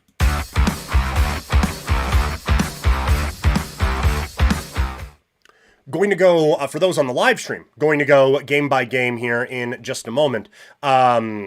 Conrad must depart to pick up heavy things and put them down. Talk to you later, PK. Hey, this was a blast chatting with you today, Conrad. Happy you were able to hang out for as long as you did. Go enjoy picking things up and putting them down, and we will talk again very soon. For the players in the NFL, this is why, as Bill Parcells said, they pick heavy things up and put them down. It's why you lift all them weights. To get to this point, it's playoff time in the NFL. So who are the X factors for each game? Like I said, those on the live stream, we're going to be going game by game and breaking each game down with predictions coming up in a little bit. For those in podcast form, that podcast will come out on Friday. But here are the X factors. We'll start in the AFC. Pittsburgh against Houston. This one's obvious. It's the Houston offensive line. If they can hold up against TJ Watt and company even a little bit, this is an easy win for Houston. Conrad, maybe get you on Game Over soon. Yeah, we'll see how the schedule goes, but absolutely reach out. And every time I can, I would love to. Back on the football. You look at how these teams stack up. Quarterback, obvious advantage for Houston. Running backs, probably in Pittsburgh's favor. Wide receivers, all Houston's favor. Overall team defense, so far on the Houston side of things. It's one of the best defenses in the NFL. The only thing that is keeping this from being, I think, a significant favorite for the Houston Texans is that offensive line. Now, this isn't that great of a defense in Pittsburgh either, but when you're having an offensive line issue and there's a dude with Watt on the back of his jersey on the other side, that's where it gets really scary for prognosticators and everything. So they've been able to figure out how to handle the offensive line issues that they have. If it's able to hold up enough that Stroud can put some points up on the board, especially early in this game, I don't think Pittsburgh gets many points on this defense, so Houston's offensive line holds the keys to success here. But we've seen, if they can't, Pittsburgh has won some very close games in weird ways this season. The longer this stays close, the more it benefits the veteran team of the Pittsburgh Steelers. So that offensive line needs to help Houston get off to a quick start. In Jacksonville and Buffalo, the X factor is Travis Etienne. Buffalo's run defense has been very vulnerable this season. If that continues, if Jacksonville can kind of control this game and let that very good defense do its thing, then all of a sudden, you kind of shorten the game. You take away the advantage that Buffalo would have with a Josh Allen at quarterback, and you make them have to put up points against one of the best defenses in the NFL, according to the stats. Etienne could be a game changer here. Trevor Lawrence has had a bit of a breakout season. Absolutely. But I don't know if I want to go shot for shot Lawrence with Josh Allen. If Etienne can be that game changer, then this is a massive step forward for Jacksonville and probably one that makes them successful coming up on, I think that game's a Saturday one. Either way, when they play, that'll be a big one there. And in the AFC, I think a lot of people would assume it's the Chargers offensive line. I have the Pats offensive line. Like the Chargers O-line, certainly an issue, but the Chargers defense is, I think, better than the Patriots one. So if the Pats offensive line that has had some struggles with injuries and whatnot throughout the season, if that O-line can't hold up, I think they have a much more difficult time against the Chargers defense than the Chargers offensive line does against Mike Vrabel's crew over on New England. So, like, the way that New England wins this is with those big plays down the field, Drake May, and being as explosive as he can be. Obviously, his scrambling ability, second to none. His deep ball is fantastic. Well, not second to none. I shouldn't say that. But his scrambling ability is very good. His deep ball is really good. He needs time to get that deep ball off, and it can't just be running for his life and then firing it downfield all the time. This is going to be a real test for this football team that hasn't faced a ton of tests like this season. Moving into the NFC, Carolina taking on the Rams. Carolina's run game, I think, is the key for this one.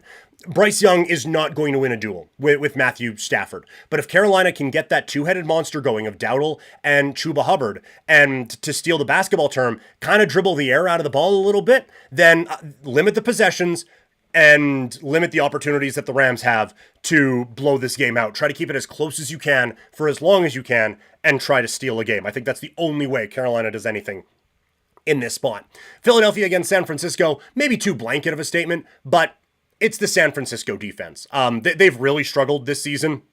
Now, the Eagles' offense has been inconsistent this year. So if San Francisco, with all the injuries they have, can piece together something resembling a relatively competent defense, I think there's a bit of an issue that they could give the Philadelphia Eagles and keep it close enough that Purdy, Purdy, CMC, Barkley's counterpart, and Kittel and those guys can try to steal one out in Philadelphia. And this one feels, again, we're not going super in depth with it. Chicago against Green Bay, it's Jordan Love. He has been inconsistent this year. He's been inconsistent in playoff games. If he plays his best, Green Bay should win this game. The Packers need Jordan Love to be the best quarterback in this game. Green Bay can offset a lot of things, but if they're losing in the quarterback battle, like if Caleb Williams, who I was a little bit higher on than a lot of people were as the season went on, he certainly still has his flaws, but he has got better as this season has progressed. If Caleb Williams is the best quarterback in this game, the Packers are going home. And we talked about it earlier. There's a lot of pressure, I think, on Jordan Love to have that not happen this season. So he holds the fate in his hands. If he's the best quarterback in this game, I don't see a way Chicago wins it. If he's not, I don't see a way the Packers win this one. Probably oversimplistic, but I think that's the X factor for this game. Who do you think decides these playoff matchups? Let me know in the chat or in the comments section after the fact.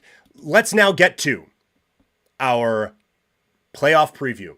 We've talked about X factors. We've talked about pressure. We've talked about a number of different things facing these teams. Now it's time to make our picks. Playoff preview. Great time of year. Wild card weekend. Let's break it all down.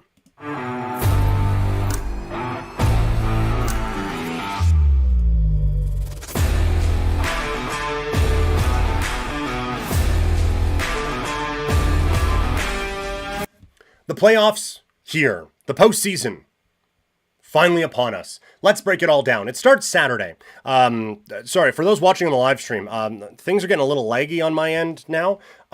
So if you guys could let me know if that's affecting things and how you're watching, that would be greatly appreciated. But let's begin.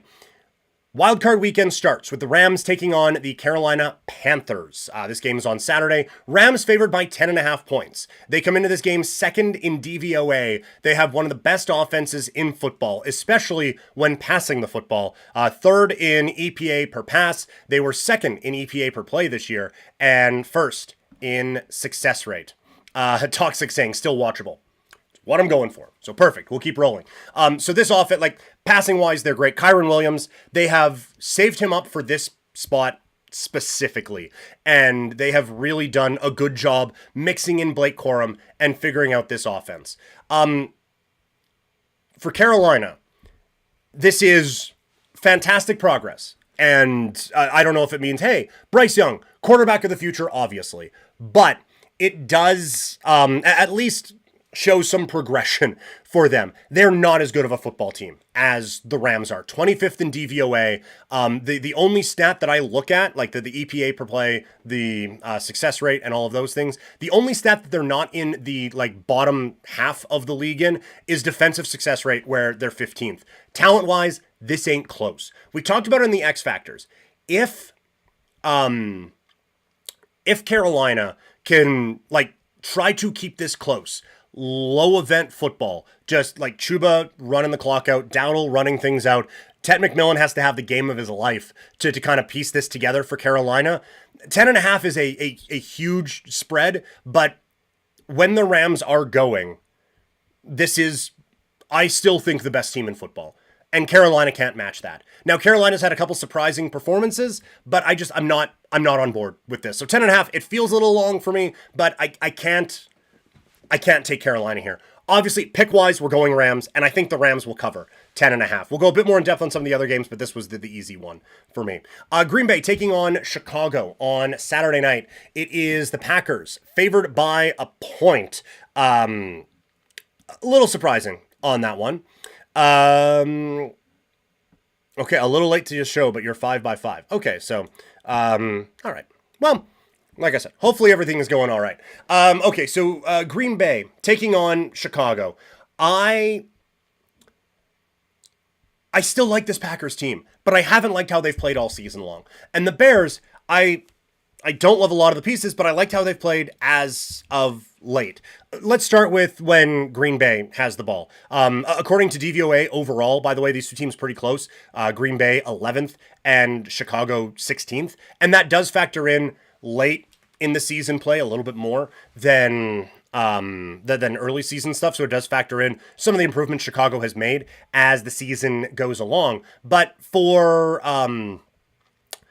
Green Bay, offensively, the numbers are admittedly better than I was expecting them to be this season. 4th in EPA per play, 5th in success rate, 2nd in EPA per pass, 18th in EPA per run. So not phenomenal, but the numbers are there.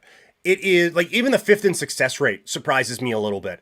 It has felt at times to be a bit of a clunky offense. But when it's rolling and you have all the talent they have across the football field, it's a really, really tough group to stop. So much of this comes down to Jordan Love. If he is on and this offense is clicking, then Jordan Love can get this team to a Super Bowl. Like that, I picked them to get to the Super Bowl at least, even before they acquired Micah Parsons. He's obviously not playing in this game, but they have so many weapons on offense. It's a tough team to defend against. And then you have the Bears, who obviously a lot of the reputation of this franchise is built off of what they have been able to do defensively. This isn't that great of a defense. I think it's better than a lot of the numbers suggest, 21st in EPA per play, but they've been able to have success against Green Bay this season. I don't know if they can have that again against this Packers offense. The one thing that gives me pause about Green Bay's offense is 4th worst pressure rate allowed this season by that offensive line. It has not been good. And so Love, say what you want about how key he is, but they have to be able to keep him upright. It's not an elite pass rush for Chicago, but it could be enough to disrupt things a little bit. I still think advantage Green Bay here. On to when Chicago has the football. The Bears offense certainly bolstered this season. Caleb Williams has played better and has gotten better as the season has gone on. Ben Johnson has created a lot of opportunities for these guys. We've seen progression from the young tight end, the Loveland, who they brought in. We've seen Luther Burden III show some progression as well. And DeAndre Swift has had a phenomenal season offensively. So there are pieces to give this defense some issue. And without Micah Parsons, even with Micah Parsons, the defense wasn't getting to the levels out in Green Bay that everyone wanted them to this season. So I think Chicago has a really good day offensively here against Green Bay. And it just comes down to which offense do you trust a little bit more. And maybe I am just whistling past the graveyard on a few of the issues that Green Bay has had, especially on the offensive line, because Chicago's O-line's been great this season. The adjustments they made there have worked. And so, like, playoff time, I've gone back and forth on this game so much. I'm going to go with the quarterback I trust more. I'm going to go with Jordan Love in this spot to get it done for the Green Bay Packers and lift them to some more success here in the postseason. I think Green Bay takes this one. And so obviously they cover the -1. We go to the Sunday games. Buffalo taking on Jacksonville. Jacksonville actually the better team according to DVOA. They are not favored here. Buffalo on the road, favored by 1. We will start with Jacksonville having the football. It has been a turnaround season for Trevor Lawrence. Offensively, they were like EPA per play, per pass, per run. 12th, 12th, 12th. So it not elite offensive production or anything like that, but again, has gotten better as the season's gone on. Jacoby Myers coming in has really fit what this offense is looking to do. Brian Thomas Jr. has not reached the levels that a lot of people wanted him to this season, but they've just been able to get enough offensively to get the job done against a Buffalo defense that I think the numbers are a little bit kind to. But this is why I set the X factor as Travis Etienne. Buffalo is 7th in defensive EPA per play. They are 31st in defensive EPA per rush. You have been able to hammer the ball down the throat of the Buffalo Bills this season. And so Etienne, I think, is going to be massive in this game. Jacksonville's offensive line has had some trouble in protecting Lawrence at different points this season. If you can keep this pass rush for Buffalo off balance, if you can get ahead of the sticks in a better way than this defense has been, or than this offense has been able to do this season at 14th in success rate, then it's going to be a good day, I think, for Jacksonville. Buffalo has to figure out how to keep the Jags in obvious passing downs to let their pass rush do their thing. When Buffalo has the ball, this is where I think it gets very fascinating because Josh Allen is awesome. James Cook is really good, and the rest of this offense struggles. And Jacksonville's defense has been terrifying. Third in defensive EPA per play, third in defensive EPA per pass. Now, 12th against the run. So, again, with Cook being, I think, one of the more talented running backs in the league, there's an opportunity to take advantage there. But I don't think it's as much as Etienne can take advantage against Jacksonville. And I think this defense is enough that they can cause some problems for Josh Allen with receivers who have struggled to get open as the season goes on. And I think that's where this matchup is won. I think Jacksonville takes it. Like, going against Josh Allen with Trevor Lawrence in a playoff game feels insane. But I don't like the offensive pieces that Buffalo has around Allen. I think the defense is a little overrated. Unless we're talking about the run, then I think they're appropriately rated.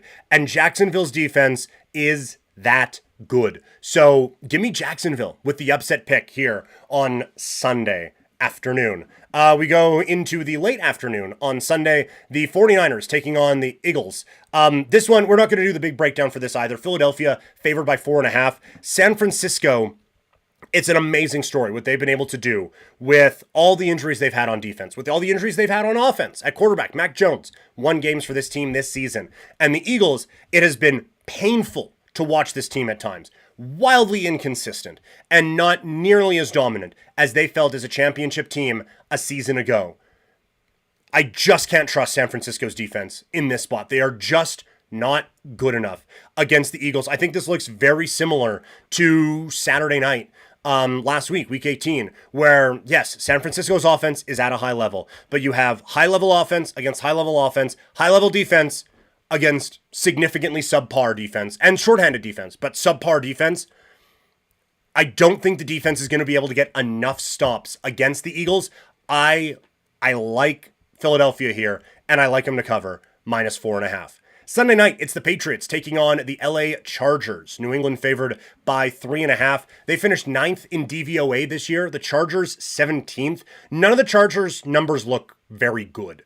The big thing that this comes down to for me is, again, the offensive lines, both of them struggled. Both in the bottom 10 in terms of pressure rate allowed. The Chargers, second worst in the NFL. But the Patriots were 9th worst. And yes, New England's defense got better as the season went along, but it still hasn't got up to the level that I think a lot of people thought it could. And I don't think it's at the level of the Chargers defense right now.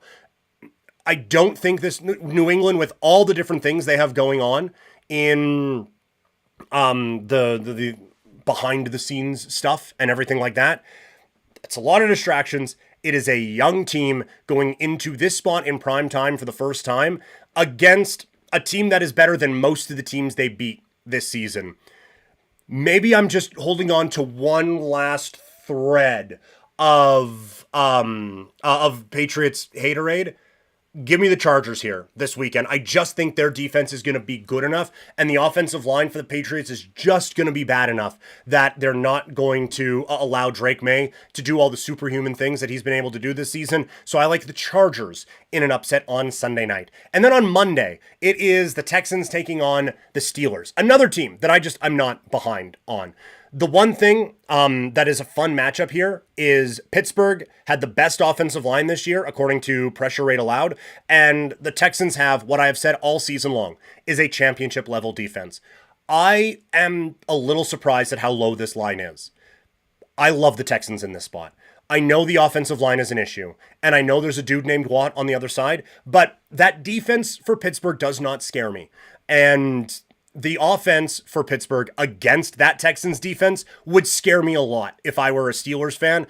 I think the Texans, being the high-level defensive team that they are, I just don't see how Pittsburgh can score enough points to beat the Texans here. I think Houston, they have figured out at least how to work around some of the offensive line issues that they have had, and they have still a ton of talent. I still believe in CJ Stroud and a lot of the pieces they have there on that offense, and the defense is smothering.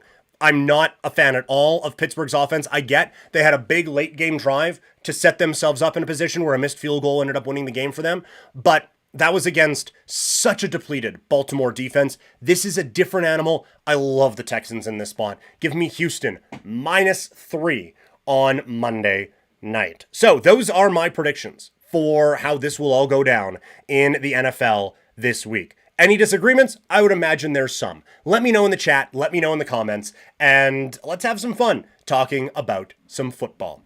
This has been a long one today, so going to call it now. Thank you guys so much for hanging out throughout this. Hopefully, you were able to grab some energy from swiftenergy.gg, and while you were there, using the code PKPrimetime for that 25% off to help get you that boost through a couple of hours here. Later, Toxic, thanks for sticking around through this one today. Really appreciate that. Again, tentatively, Monday at noon, Mountain Time, is when we'll be back to talk about everything that I was right about from Sunday in the NFL, and hopefully some baseball signings along with that. And always wearing that great Calgary swag with Sea of Dead. Head over to seaofdead403.ca and load up here. Post-Christmas now, get some of that, get that fashion game going for the new year. If you missed any of this, it's available in podcast form on Spotify and on Apple. If you want to get in touch with me, you can find me on social media. I am at Primetime Klein. Thank you so much for hanging out with me today. Talk to y'all later. Enjoy the football, and we will chat again next week.